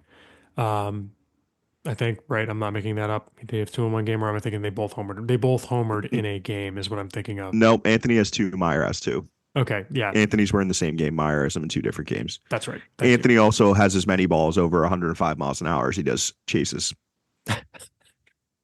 He's good, is what you're saying. Yeah. Yikes. Man, like get him up somehow. I don't know how you do it, but get him up. See, getting We've him got up. an email about it. We've got an Also, email getting about it. him up is a lot cleaner than getting Meyer up. That's all I'm going to say. Yeah. Fair point. But anyway, those two guys are the highlights of the lineup there. Nick Sogard is hitting at the top of the order with them. Sogard and Meyer have basically been trading off shortstop and third base.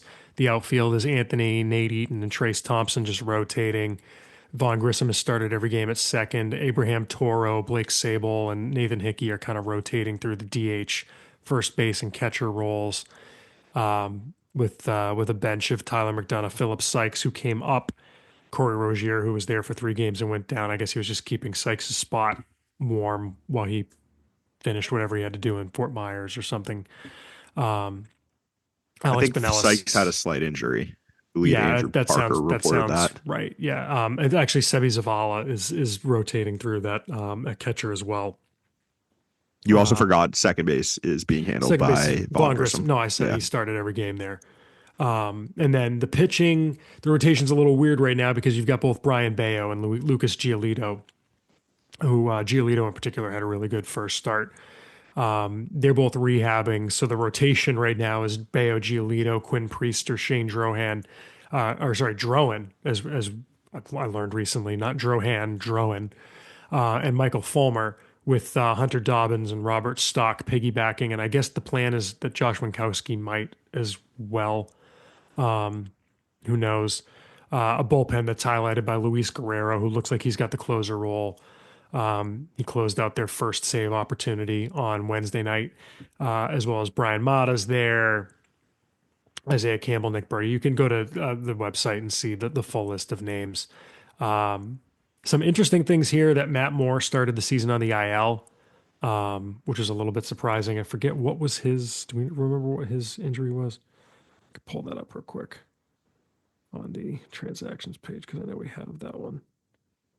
Matt Moore has arm soreness, which who knows what that is. I believe he's in Fort Myers, as are Austin Adams, Jose De Leon, and Isaac Coffey. We knew Coffey had been sick coming into camp, so he needs some extra time. Adams De Leon signed late. Adams just needs a little extra time down there, probably. Will be interesting to see how they handle those guys being ready. But it's an interesting roster, Ian. Not a ton there that's surprising. I don't know what kind of stands out to you as far as this group of players. Yeah, I think it's about the big three minus one that are there. Right, that's what I'm going with. Two, I think would be the number. Well, no, I'm calling there. It's still a big three. It's just one of them's not there anymore. Mhm. He's in the big leagues, so He it's is. the big three minus one. They are they're the story there, and I think the most interesting thing to me is going to be monitoring how Roman Anthony is used positionally, because I think it's pretty noteworthy that he started in left field on opening day. And I guess Chad Tracy said he's going to get most of his time in left field. Yeah, there's a whereas reason for hasn't that, been because the case in the past. that's the pathway for him to the majors. It's Yep. Duran pushes to center, Rafael goes to the bench, Anthony goes to left field, and I think it's only a matter of time before that move gets made. Honestly, Yeah, I but mean, especially if Rafael's chase rate stays where it is. so you're telling me that just because he had a good chase rate in spring training, it doesn't mean it's going to carry over to the regular season? Go figure. And by the way, 4 games in, it's 2 starts in left, 1 in center, 1 in right for Anthony. Yeah. So I think that eventually, obviously but I think that was interesting. I think though that overall, just see, because I did actually see the team I went to opening day. There's a lot of depth, like a lot of MLB depth on this team. It's a taxi squad, and I don't mean that in a bad way. No, it's like you're either on the 40, you're a veteran who actually has like substantial or at least a decent amount of MLB experience, which I think is a change from last year, because I feel like the veterans they had last year were like good org guys, like, but not necessarily guys who maybe had been into the big leagues or had had some success in the majors before. And then obviously there's the few prospects on it. So overall, I think it's a good team. Put it this way, I see 9 guys that they could call up on the position player side. Um, if they needed like a catcher or if they needed an infielder or if they needed an outfielder. Like I said, 9 guys that I could see coming up Yeah, I mean um, Blake tomorrow. Sable, Toro, Grissom, Sogard. Yeah, yeah, I could definitely see that. Maybe eight. I guess you're counting both catchers. I would I'm guess. counting Zavala as the ninth. Yeah. Yep. Yep. Um. I know exactly what you're looking at Yeah. and where But you're coming from. and I think that's a good spot to be in though, because it just takes me back to. I mean, and let's be honest, injuries are going to happen. Like they're going Hmm. to have to dig into the group down here. And if you look at the position player side on the 40, especially in the outfield, they're pretty thin. Well, frankly, until we figure out what's going on with Yoshida, which who knows? He, I mean, maybe we'll see him by the His All Star back, break. Ian. Yeah. Well, my back hurts too, so I guess that's just well, I that's old literally age had for you. physical therapy today, Yeah, which we that's worked on that's my old age back. for you. I guess Yoshida is going to be the oldest. What is I he? guess 28. I think he's 28, right? it feels like he Oh should no, be he's 40, but he's 31. Yikes, I was not even close. He's mhm. about my age. But yeah, yeah, who knows with Yoshida. So if you're discounting him or taking him out of the equation, they don't have another true outfielder on the 40. So having No. Roman Anthony, who I think comes up either if there's a major injury or if Rafael continues to struggle, then also you have like guys like Nate Eaton, Trace Thompson too, who are just solid, like org high end Hmm. org depth up and down Hmm. types. So Yep. it's a good group there. Yep. Pitching side, as we mentioned too, I mean, it's skewed because you've got two rehabbers there. So they're obviously going to come up. I don't know who goes down. I mean, Criswell's clearly one who goes down. Yeah, he Um, didn't look very good in his first no, outing. no, and I mean, he's I barely know being he used. only threw an inning, but there was a I mean, reason. he's up to be the long guy, and to me, Yeah, he goes down and Newcomb becomes the long guy. I would agree. I And think then I that's think Bernardino probably is the other one who goes down because then they don't need four lefties in the bullpen.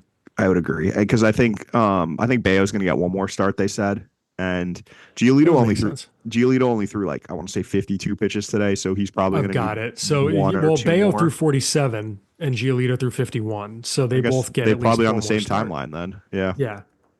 Yeah. because you Because think they, one more where they go to 60, you would guess yeah, 60 or 65, 65, something and like then that. they come up in their first start. It's 80 pitch limit probably.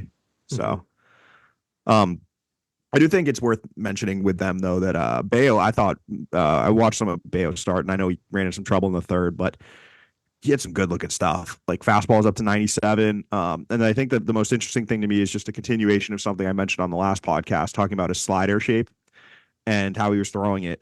He was throwing that slower slider again because if you look at the Statcast data, all his other pitches were up velocity wise, but his slider was down, and that seems noteworthy. Hmm. Especially when it was a continuation of what he was doing in the spring. He added more horizontal break to it, and he got 5 swing and misses on it, and it was I think all 5 of the whiffs were on pitches that were slower than what he averaged with it last year. Mm. So getting more separation between that and his changeup, I think, would be very good for him because it just gives a third velocity band that hitters have to worry about. Whereas right now they're really only sitting on 2 speeds. Sure. So I'm very encouraged by that and look forward to something definitely going to be monitoring as the season goes on with him. 100%. It was interesting to see Robert Stock, of all people, get the opening day start, though. Did not have that on the bingo He was card. good. I mean, Yeah, I mean he's got his stuff moves eight and a all third over the scoreless place. right now. He is like, do you know what he is? He's like a pitching lab pitcher Yeah, because he I mean like changes his he's the arm slot. original he's the original pitching lab pitcher. He changes his arm slot depending on what pitches he's throwing. He changes where he is on the mound depending on what, like within the same batter, he'll change where he is on the mound depending on which pitch he's throwing. Like it's very interesting to watch. Yeah. Lot of shapes on it. Yep.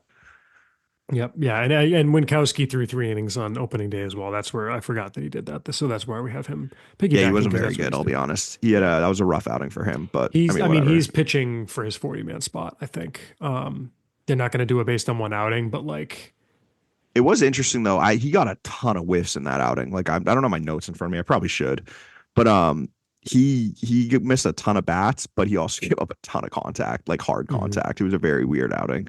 mhm, mhm, mhm. Yeah, and then with the bullpen, I think there's a lot of guys who could potentially be pitching for jobs. I mean, Luis Guerrero obviously is the key name to watch there, and to see how long it takes him to push his way up.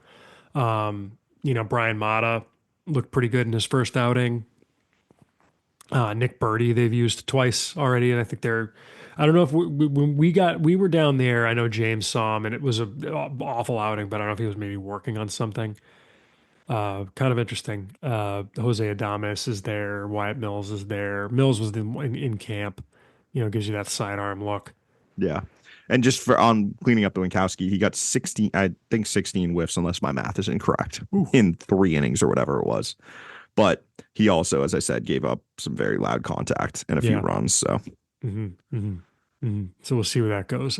Quinn Priester gets his first start. We're recording this on Wednesday night. He gets his first start on Thursday. So we'll just tack something on if we have any reaction from the Priester start. See where that goes. Shane Drowan moving into the rotation, piggybacked Fulmer in his first outing. So we'll see how he looks in maybe some longer outings. Yeah, I think that's probably anything else on AAA. Ian, or should we move down to Portland? All right, Portland Sea Dogs, AA. Pretty good balance, I think, here, Ian. Highlights, I think probably the biggest highlights are Mikey Romero at short with Jostinson Garcia in the outfield. He'll probably be primarily in center field. Those are the big names on the offensive side. But on the pitching side, you've got David Sandlin, Connolly Early, Yordani Monegro, Blake Wehunt, Tyler Ruberstein. Pretty good rotation there with we don't know who the sixth starter is going to be there. It seems like it might be like a Wyatt Olds type. he was throwing like 3 innings in camp. I bet the Yeah. sixth starter is it's like a bullpenish game. That's what they were doing at times last year. Like I know Jacob Webb was starting at times. They'll do it with like reliever who they Ooh. want to get longer outings. Wow. Like, Sorry, what I'm watching the Dodgers and the Braves have blown the lead in the 8th inning, so it's tied up. And the Dodgers, Kike Hernandez just missed a 3-run home run to put them ahead. He hit it foul Can we by take like a quick 2 tangent feet. because you brought up Kike Hernandez? How is Kike Hernandez in the top 20 in jersey sales in MLB? Oh, that was dude. Dodgers fans are nuts, and there's so many of them. I think that's something Kike, people don't really realize. But it's like you've got Otani, Freeman, Betts, Kershaw still technically. Like they just got so many other guys. I just don't get it. Yeah, good for It him. is what it is. Good for him. Yeah, it's great. Can I? Bullpen, So yeah. can I get my thoughts before you kind of just on Yeah, Portland? Go, Because I go, think go, this go. is more interesting. I don't think that lineup's very good. It's well, Like, no, I I mean think- there are holes. I think the 100%. pitching is very interesting. Yeah. I think the lineup. There's a leaves reason I lot to said be 2 names desired. and moved on, and then I guess you got Alan Well, Castro no, there but you as said well. there's. But Yeah, I mean, like I think it's Mikey the pitching's Romero more interesting than the and hitting. Jocelyn. What is the way we're pronouncing it now? Because I know we got another pronunciation. This is Today. another one that came out today. When he said it, it sounds like Jostinson. Jostinson. Yeah, that's what I thought he said it was. But then I don't the know one how hard the J is, but it's I don't kind of either, like but- that, like soft hard J. But It's then like the one we saw Jostinson. today was different. I might just go with password because I think that's Yeah. easier. Go for But it. anyway, you have Romero, him, Castro, and Blaze Jordan. And after that, I think that like I kind of like Max Ferguson a big little drop. bit, but like There's a there's big definitely drop. a drop off. Yeah, I mean it's not a knock on the other Whereas- guys. It's just there's a drop, Whereas pitching wise, I'm interested in seeing all of those starters. and there's maybe 5 or 6 relievers who are really really interesting there. Well, I wouldn't say really, but I think the thing that's Well, interesting for to me relievers. about the bullpen is they throw extremely hard. A lot Sure. of them, like Troy, it's Hoppy, a drastic shift than what we're kind of seeing, Jackson, like the Senna. full takeover of the modern or this pitching dev staff versus the last one, because you have the last remnants of the last one with like Jonathan Brand, Brendan Salucci, guys like that. I guess Brendan Salucci actually would have been a Chalucci Dombrowski was- guy, wouldn't he? have been? Yeah, because I remember talking with Bannister about him. Yeah, but I guess Yeah, Jonathan Chalucci Brand. was 19. I But think. Giovanni Cruz, Chris Troy, Alex Hoppy, Gabriel Jackson, who actually has been around forever, so he doesn't really count. But now he throws way harder. And right as center, all guys are going to run up to like 97, 98, 99 miles an hour. So Mhm. it's there's a lot of velocity in the bullpen. And then obviously Sandlin, Early, Monegro, Wehunt, Uberstein, and who I think well, I think we talked about Uberstein in the last episode too. Like his velocity's up, stuff look good. I Mhm. like him. So it's a really interesting pitching staff. and we're forgetting like in August they're getting a big name back in theory in Luis Perales, the system's best pitching prospect. So him coming off the IL to join that rotation is, I mean, at that point you got to think that at least Sandlin is probably in AAA, if not maybe early. I would think Early is also, Yeah. maybe even Wehunt maybe by even that Wehunt. point. Yeah, 100%. So it'll be a different team at that point, but I do think with the position players, there are opportunities though. Like if someone like I know Drew Earhart had some moments last year where he was pretty good. if he can perform or, gets hot with the bat, I could feel like there's going to be more rotation than normal at some of those spots. Sure. Who knows what, Liendo and Ravello are kind of on their, prove it point in their careers, right? Ronald Rosario is going to get a lot of run. I feel bad for Mark Colesbury going down to Double A. That Well, feels like it might be temporary. they just didn't have another catcher for there though. No, they don't. That's why he's there. 100%. Well, I mean, Drew Earhart, who knows what the deal is there? Maybe they just don't I mean, want I him. don't think I didn't see him with catcher's gear at all during camp. I don't Really. believe. So maybe that's done. Yeah. Interesting. Yeah, I mean the thing is I too mean, is actually, I that don't like believe him. I'm almost positive. Sebi Zavala's got a mid-year opt-out. His opt-out is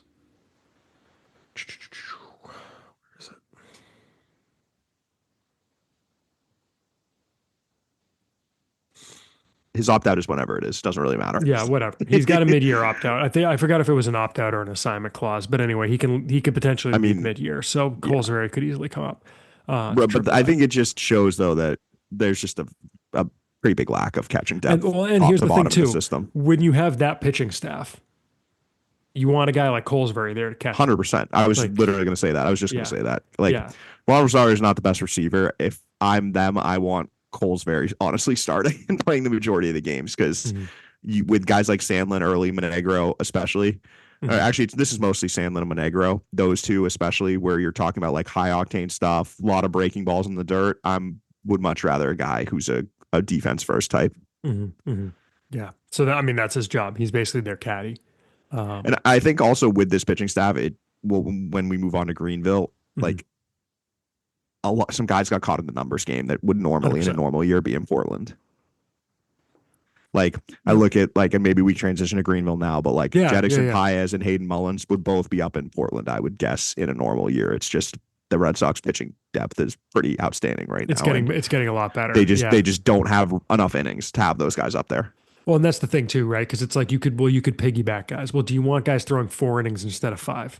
You know what I mean? Like when they're coming in the 6th. It's also just a different like experience for the pitchers or just getting up to actually start the game versus knowing you have to go out mid game, warm up out there. It's just a different process. Yep. And if you're committing to starting some of these or continuing to develop these guys as starting pitchers, you want them being true starting pitchers if they're, guys who are in the top 30, top 40 of the system. Sure. Yeah. Yeah. I mean, the biggest thing to me, honestly, from the break camp rosters, because I didn't expect this, especially because the problem we had this year is that with the way they were doing games, the pitchers were just not assigned to levels. Like they were just pitching wherever there were innings. They had AAA guys throwing in the A-ball games because the A-ball games were on the road or at home or whatever. Like guys were just pitching at all kinds of different levels just to get their work in. And I had no idea Juan Valera might have pushed to Greenville. It wasn't crazy. Like, I could have eventually guessed it. But and it makes perfect sense, and I'm glad to see it. But that was one that caught me by a little bit by surprise, just because I wasn't even thinking about it. No, it was not. I mean, we should have kind of saw it coming, but it's not surprising once we saw what the stuff looked like. I wonder if they'll push him to Greenville, but I just and it's also it kind of goes back to something I feel like we talked a lot about in the past, which is just if you have a guy, don't waste their bullets. Yeah, and with someone with as high end an arsenal potentially as Valera does, I'm being aggressive with that. He's 18, which is crazy to think about. He's 18 starting the year in Greenville. He did last year. He destroyed Salem last year and he barely pitched. Why send him back? Yeah. But it is crazy that he's going to pitch the first 2 months of the season as an 18-year-old in high A. That's like, he's going to be one of the youngest guys at that level. He would be draft eligible this year. Yep. And he's going to be in high A already as a equivalent of a high school senior. To start the year. And if he carves there, which I feel like he's going to run into some trouble because high A hitters are definitely better. Like he's going to have to throw strikes. That's going to be the biggest thing because you look at what dropped off from when he went to the FCL in Salem. It was a strike throwing. 14 walks and 40 innings in the FCL, 14 and 23 innings in Salem. If he's in the zone, though, not a lot of guys are going to be able to hit his stuff because the bats just aren't. Like we've talked extensively about how, across the minors, there's just not a ton of depth. So I'm fascinated by that assignment. And obviously we'll be making a trip to Greenville much earlier than in past years with that good a rotation. I'm a little annoyed because Salem's coming to Fredericksburg like next week, I think.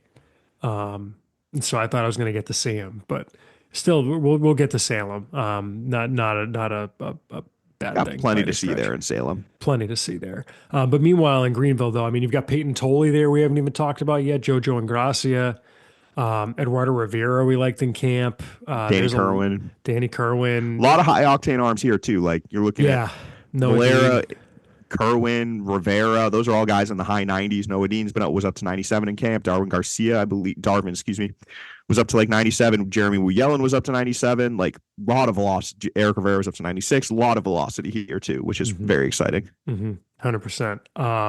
My boy Zach Vogel starting on the IL in extended. On the offensive or player position side, you've got it's interesting to me the news there. It's definitely not the strongest lineup, and I think the double A high A levels are the ones where you see this kind of emphasis on pitching affecting the depth on the position player side. I think those are the two levels you really see it the most. This is also where, geez, Braden Montgomery Sure, likely would have been in either Greenville or Portland, somewhere between those two. you would So think I probably think Greenville because he didn't play last I would year. have guessed Greenville, yeah, but Yeah. that's a pretty big piece missing. And I Mhm. think that's like Portland, I said their lineup was weak. Greenville's lineup is weaker.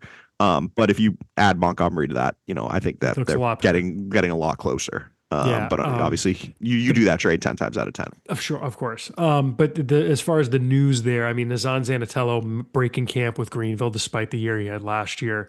We were projecting him to Salem. I think it would have potentially made sense to send him back to Salem. Yeah. I I would have think liked to see him in Salem. I think the numbers game to some degree. I don't know that this is what the team would say, but to me, I think the numbers game does push him up there a little bit.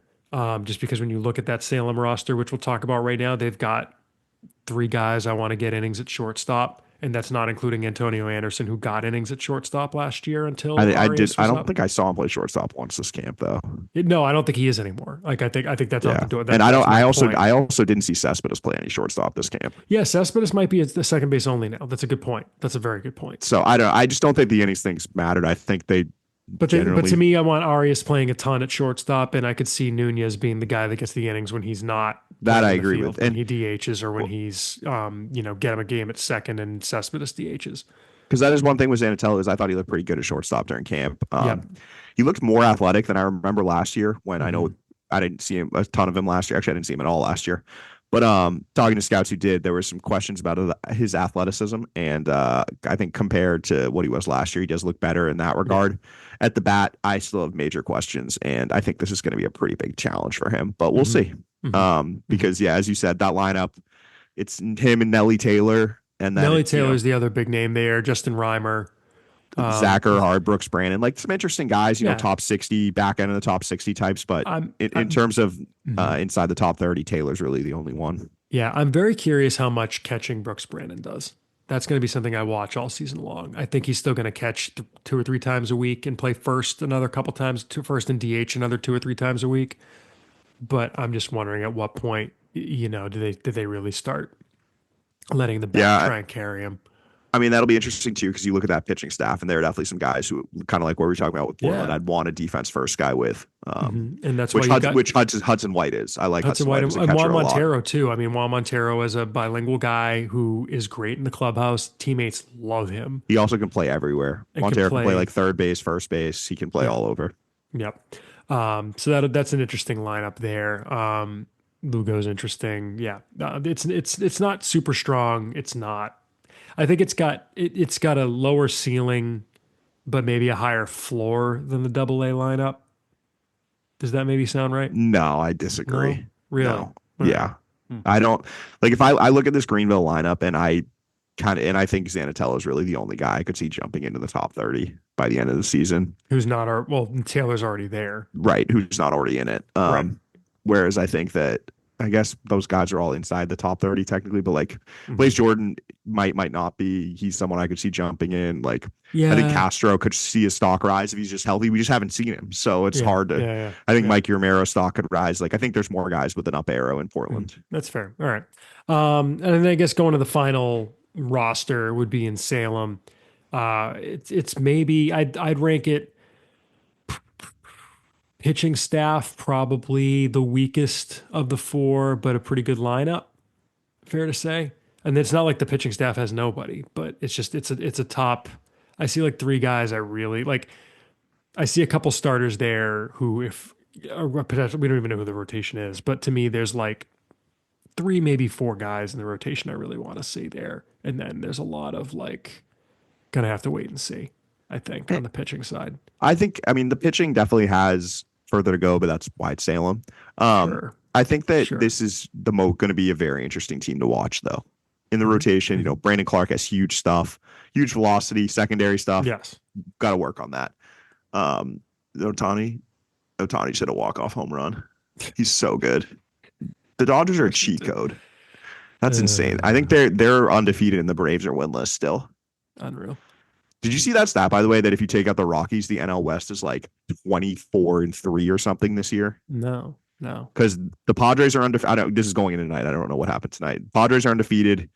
Dodgers are undefeated, and I think the Diamondbacks are like 5-2 or something, or they beat the Yankees again today. So just crazy. But anyway, back to Salem, because that's what people are here to talk about. I actually really like this rotation. Brandon Clark. You like the whole rotation? Interesting. Okay. Yeah. Well, not the whole rotation. I like a bunch of. I like it. We don't know the actual rotation right now. We don't. But we can guess who probably. I can find six guess pitchers I like. Sure, was the number I'm getting to. Okay. But Clark, I like Brady Tigert, Blake Ida. Obviously, very interested to see what he can do. Given we got really good reports out of camp. Austin Ehrlicher, I've always liked. He's just not been healthy. Adam Bates saw his stuff tick up during spring training. Was pretty impressed by him. Luis Cohen, same thing. Joe Vagatsky is really funky, kind of an interesting guy. So yeah, there's some arms there, and then the lineup. The lineup is the highlight here. Yeah, Cliver Salazar can really catch. Kind of like him in that regard. I don't know if he can hit at all, but he can catch.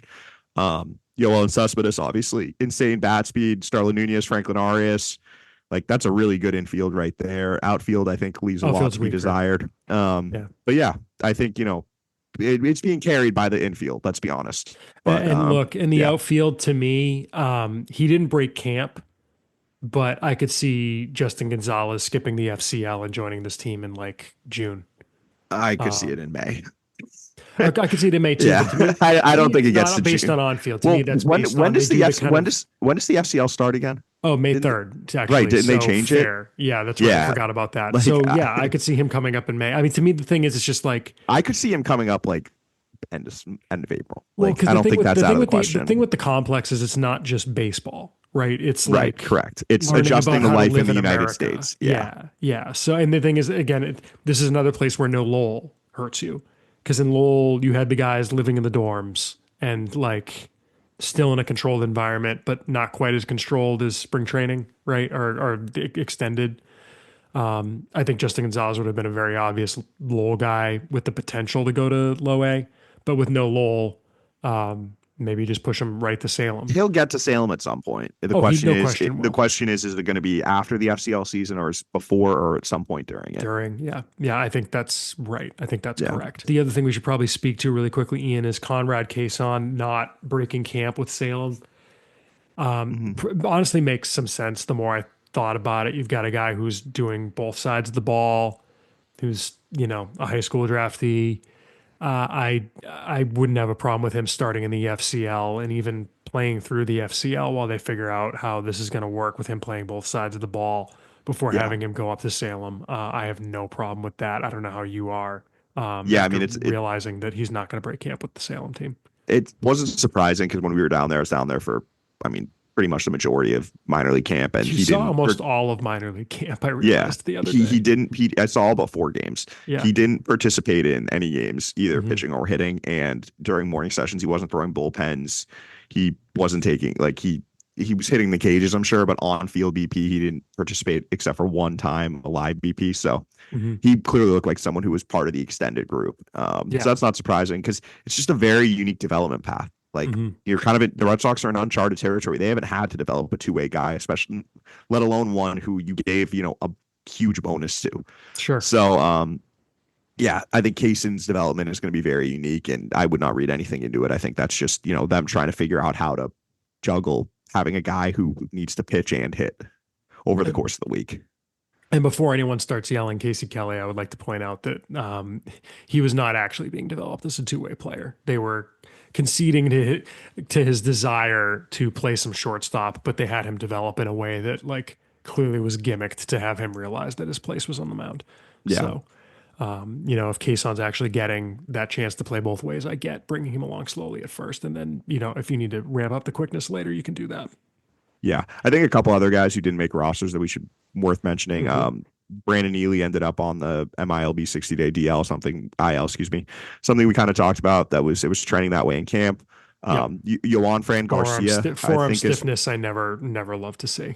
No, not good. And Neely was a third round pick out of Florida last year, so someone definitely we were interested in seeing. Yohan Fran Garcia is still recovering from his ACL surgery, and he's on the 60 days, so he'll be out until what's that, May or end of May? Yeah, well, because it doesn't start until the minor league season starts. That's what I was wondering. I didn't know what 60 days day. from the 4th. So it'll be beginning of June before he's back. Beginning of June, yep. Which makes sense. He didn't look At like the he earliest. was really ramping up to be going to affiliate. But they could also, in theory, have him do a rehab assignment in the FCL. In the FCL, which I'm sure he will eventually. So I guess he'll could probably get his first games in the FCL, whether or not it's on a rehab assignment, and then go up to So that season starts May. Salem or Greenville. I would guess his timeline is probably we see him in May in the FCL. But just to maybe guess not, there. Maybe not the start of the year. I don't think he's ready for opening day, but I could see him in like mid-May. Mid to late May. And I think the only other one just wanted to shout out because he's someone we talked about on last episode was Stanley Tucker.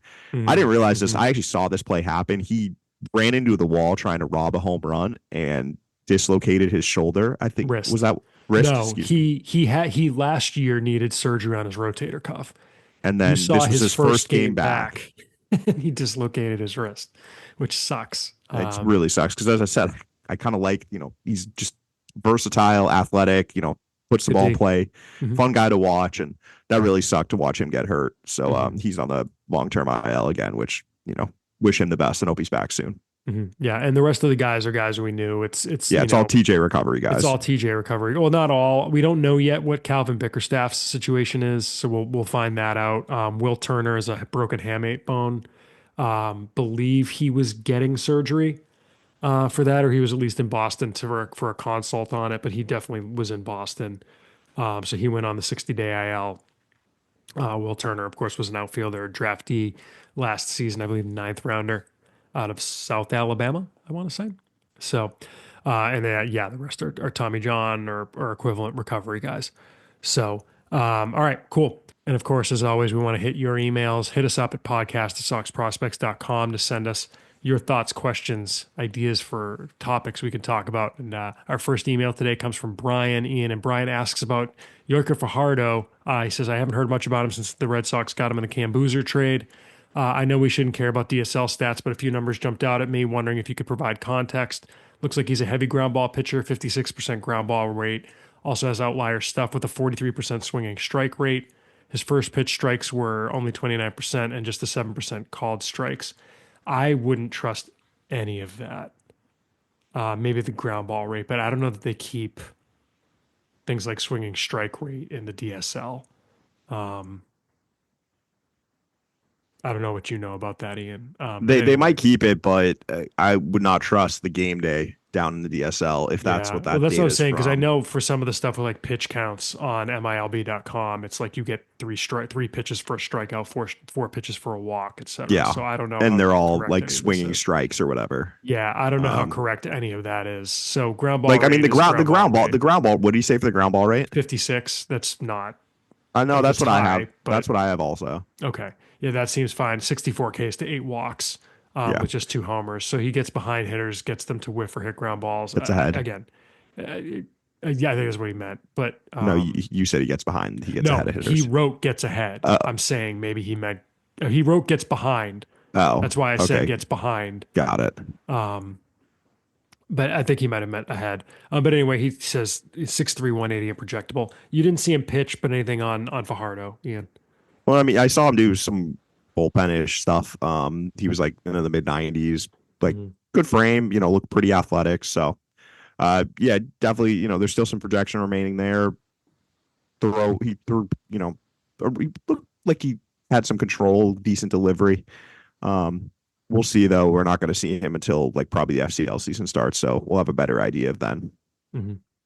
Next question comes from Matt in Rhode Island, who says, and this is kind of a fun one, Ian. If you guys were able to push a magic button and get StatCast data for a Red Sox player or guy in the system who played before the StatCast era, who would it be?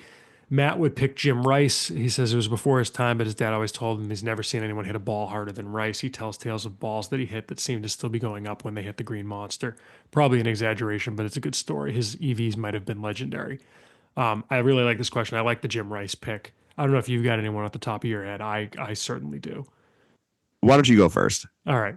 I probably so I'm actually going the other side of the ball. I want pitch data on Pedro. Yeah, I was thinking of pitchers too. I want Pedro. I want to see what the Arsenal's like. I want to see the amount. I want to see how much everything moves. Yeah, but I isn't want that cheating? Pedro. Because did he? I don't think he pitched in the minors for the Red Sox.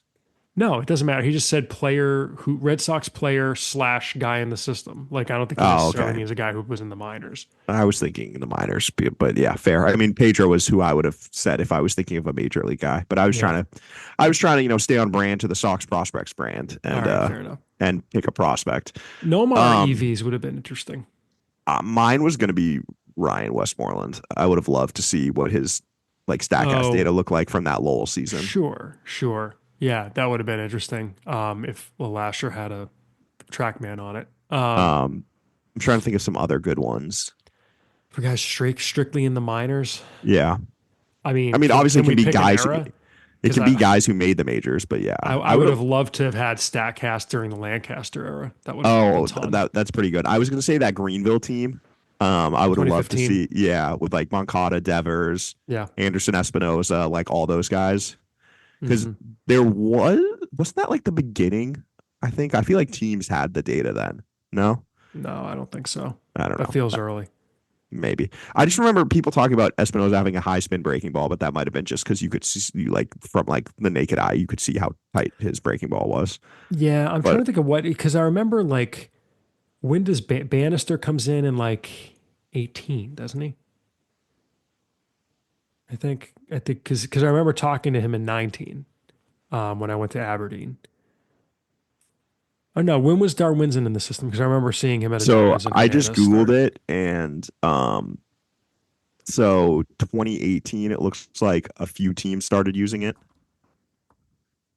because there's a Sports Illustrated article from March 2019 talking Hmm. about how a half dozen teams have been using the devices Yeah. last year. So it's probably in that 2017, 2018 era is when they started getting used. All right, that makes sense. So Um, yeah. Anyway, well, so that's that's yeah. a I think fun those. question, though. It's a fun question. Yeah, I like that one a lot. Our next email comes from Tim Ian, who says maybe I'm just call me crazy and maybe I'm just overreacting to a great opening day, but is it fair to make the argument that Wilyer Abreu is already proven at the big league level to be what Roman Anthony's median potential outcome is? I know Anthony has huge power, is super exciting, is the number one prospect in baseball, but I just keep looking back at Andrew Benintendi and thinking there's decent potential for the same outcome. I feel like people are sleeping on Abreu, who has a floor, is a high end defensive right field who can hit 20 plus homers and have a good OPS. I would quibble with that being his floor. I suppose there's just a higher likelihood that Anthony becomes a consistent all star than Abreu, but it seems just as likely he's never better than Abreu is already. Curious your thoughts on how this might impact long term team construction issues. I think he's a little bullish on Abreu and a little bit bearish on Anthony. Yeah, I think putting Roman Anthony and Andrew Benintendi in the same sentence is kind of wild. I Mhm. think you could not find more opposite Well, I think what he profiles. is saying is, I mean, Anthony Benintendi was the top prospect in baseball. Yeah, but Benintendi was a college guy who was like 5'8". Yeah, they're Like, very different players, and I think yeah, that's the answer. Is when you've got a guy. I mean, I don't know if Andrew Benintendi would have been the number one prospect in baseball with what we're able to get now in terms of data and information, it's a very fair point. That's right? actually that's a good one for the last question would have been to see his data. Yeah, I mean the other kind You of. could I have, mean, I mean the thing with Benintendi was like it was it was good swing decisions. He hit the ball hard, and it looked like he may be able to stick in center field. Like, yeah, but he couldn't stick in center field, and he mhm, turns out he doesn't hit the ball that hard anymore. So, mhm. Yeah, but no, I think at Abreu, I think that like yes, I kind of feel like it's overreacting to one game. Like he had a good rookie year, but mhm. we're still talking about a guy who was platooned his rookie year, so he just didn't get exposed to lefties for a reason, and that propped up his numbers. And I want to see it over like a substantial sample, kind of like what we talked about with Tanner Houck last year. Just because a guy has a good 3-month stretch doesn't mean he's a number 2 starter now, and we're seeing it now. Tanner Houck looks more like a back end type, which is kind of what everyone thought he was, than a number 2. With Abreu, I want to see this over a longer sustained period. Obviously, he's off to a great start this year, but if you look, like, his defensive metrics have backed up pretty substantially this year. Small sample, yes, but you need to see it over the course of 2-3 years before you're kind of shoehorning a guy into a role. With that said, I think that if for Roman Anthony, I don't think Willie Abreu is the one who would lose his job for it. I think it's definitely Ceddanne Rafaela and the Red Sox, and have shown that by the way they're playing Roman Anthony. Yeah. Actually, so let's go ahead and skip ahead to this email in from Nate, from, here we go, Andrew, who says, at what point with the offense slumping do the Red Sox just bring up Anthony and or Meyer? And on that note, what do you guys think they need to send down for the big 2 to replace? Is Rafael a demotion option if the FO thinks his approach needs work and they'd want to get him at bats, or does his extension essentially make him, quote, undemotable, unquote, end quote? I think that gets to, I don't think you send Rafaela down. I think I think he could be a usable place. I think you put him in the utility role on the bench. Yes. Yeah. He takes over for, I guess, what would be Hamilton. Yeah, or Romy Gonzalez. He takes at bats from Hamilton and Romy. But one of them would have to go down. Well, I mean, Romy Gonzalez, look, I mean, he's on the roster to hit lefties. Like, if you don't need a guy to hit lefties, then you don't need Romy Gonzalez. Being devil's advocate, you don't have a backup first baseman then. Who cares? Just get someone else to be the backup first baseman. Like, seriously. Give Connor Wong a first baseman's glove. And not that you might not want him in the lineup either. Because I think they overplayed him last year when they tried to play him off of catcher. I mean, I'm just playing devil's advocate. No. I hear what you're saying. 100%. But no, I think that with Rafaela, like, if he has to be a utility player, it's fine. And yeah, with Anthony, I think there's 2 kind of dates you're looking at. April 10th is the first one. Team control. And if he's not up like right after April 10th, I think you have to wait till like end of May, because you need to ensure that he's not going to win Rookie of the Year. Do you see what I'm saying? Because the last thing you want to do is get Paul Skeens. No. I just don't. If you're worried about the team control with him, I don't want to get Paul Skeens and call him up, have him win Rookie of the Year, and then you lose the year anyway. I don't think that's the end of the world. Like, when you're a team that's trying to compete, the problem with what happened with the Pirates is that they lost a year that they weren't going to compete. Yeah. So they should have just had him up. Like, with Anthony, like, yeah, if you make a mistake and you should have had him up the whole time or something and you don't wind up getting the year, like, ideally you're extending him at some point, right? And it's not that's the answer to that, is just extend him and then call him up now or whenever, as soon as you do that. But I'm just saying, I was just playing devil's advocate that, like, I could see the case for, if you don't call him up immediately after April 10th, I could see the case for waiting in order to ensure that doesn't happen. No, I don't care. I don't care about him winning Rookie of the Year. I personally, I just get. I mean, there's incentive for the Red Sox to have Christian Campbell win it. Like, they get a pick from him winning it. They would not from Roman Anthony. So I don't know. Yeah, I mean, the thing too is, it's like, I also don't think they're going to pull. I just don't think they're going to pull the plug on Rafael after 10 days or 2 weeks. Nor should they. I think that's the bigger deal. I think the bigger deal is like you give Rafael a shot, right? I think they need to give these 3 guys a shot in the outfield. I don't know what the long-term answer is. It probably is Rafaela moving into a super utility role, but it's who knows? Who knows? I mean, if Rafaela doesn't have to. No, I mean, I don't think it's who knows. Player. I think it certainly is that. Like, there's no other path unless it's the off, because unless you trade someone. We're trading someone, but I don't think in season you're trading Jarren Duran or Willie Abreu. No, I'm not saying it's in season. I'm saying this. I'm not saying this year. I'm saying long term. I'm saying Roman Anthony's not staying in the minors all year, so like they're gonna have to figure that out at some point. Long term, I don't know what the answer is. This year, that is clearly the move. I'm with you. Yes, 100%. Meyer is trickier, both in season and long term, because I don't know where it happens. It's because Story, unless he has a great year, I don't think even with a great year he would opt out. So Story's your shortstop for the next 3 years, and then Bregman is on basically the cleanest way is if Bregman opts out and then you just put him at third base. But if Bregman doesn't opt out, I think that's where things get tricky, because then it's like your second baseman's Campbell, your shortstop Story, and your third baseman Bregman. You have all three guys are making big money, or well, not big money, but like two of them are making big money, and Anthony and Campbell is a young cornerstone who's been extended, so he's going to play every day. I don't know what you do there. Can you just could you tell Trevor Story that he's a bench player? Like I just can't see that when he still would have 2 years remaining. He would have to fall off a cliff. Is the thing. So that's where things get hairy. Is if you know Meyer Story's like being okay, but not terrible, not great, and Bregman's at third base, that's where it gets tricky. And it's why I could see Meyer spending most, barring health, and health is obviously the major wild card here because Trevor Story's not exactly someone who's been healthy for his career, especially with the Red Sox. Like taking health out of it, I don't think it's out of the question that Meyer spends the majority of the season in AAA. Yeah, I think that sounds right. We get two more questions, Ian. They're both about Christian Campbell. The first one from Joe says is an interesting one.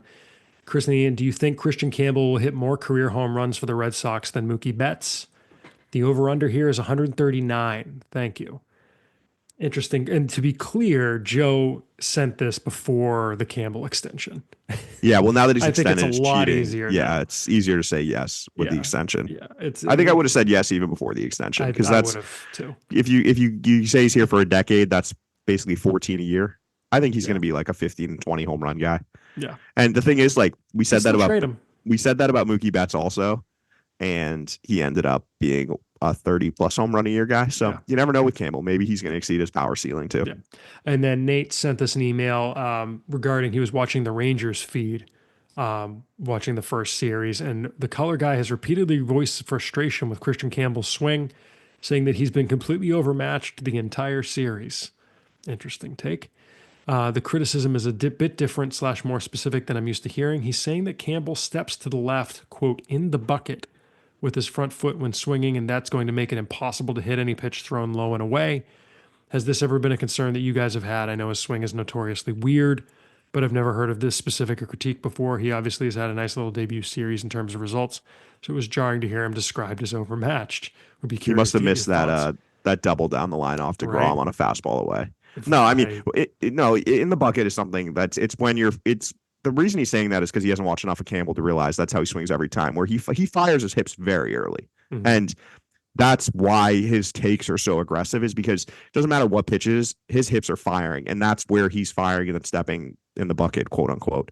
But what the guy wasn't taking into account is how well he keeps his hands back and the rest of his upper body stays back on the swing so long that he has no problem with the pitch away. I mean, we saw it again on Wednesday night, 2 more doubles down the line on pitches away. I think one was a breaking ball, one was a fastball, but that's what he does. He has no issue going to all fields. So no, I don't, that's not something, I think that was an overreaction to a few games. All right. I think, Ian, with that, we will wrap it up. Thank you all for the download and the listen. Of course, we want to thank our podcast producer, Daniel Fox. We want to thank the Ludlow Thieves for our intro and outro music, All the Money. You can find their stuff wherever it is that you listen to music. And we want to thank all of our supporters on patreon.com/Sox Prospects. This episode, we want to specifically shout out Tom Kutzer, James Van Hoff, Brennan, Richard Gallo, the Ohio State guy, Riff Raff, Kenny Walden, Deb Kendall, Gerardo Iantosca, and Kyle C. Thank you all for your support. Follow the site and follow us on social media. You can follow the site at Sox Prospects. Follow Ian at Ian Cundall. That's IANCUNDALL. You can follow me at SP Chris Hatfield.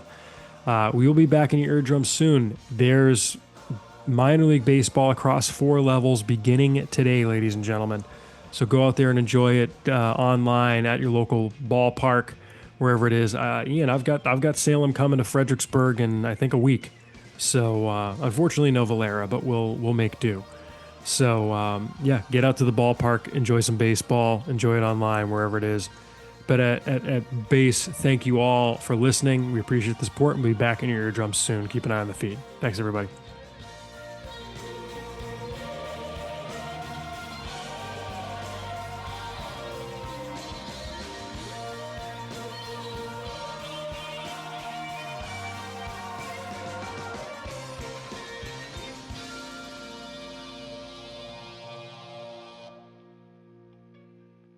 You can also, if you really think about it, he does have a chance to start, and there are definitely people around the game who think he has a better chance to start than I do. And got to factor that in. I don't want to shoehorn him Of into a course he bullpen does. role. You don't even play baseball. That is, yeah. What?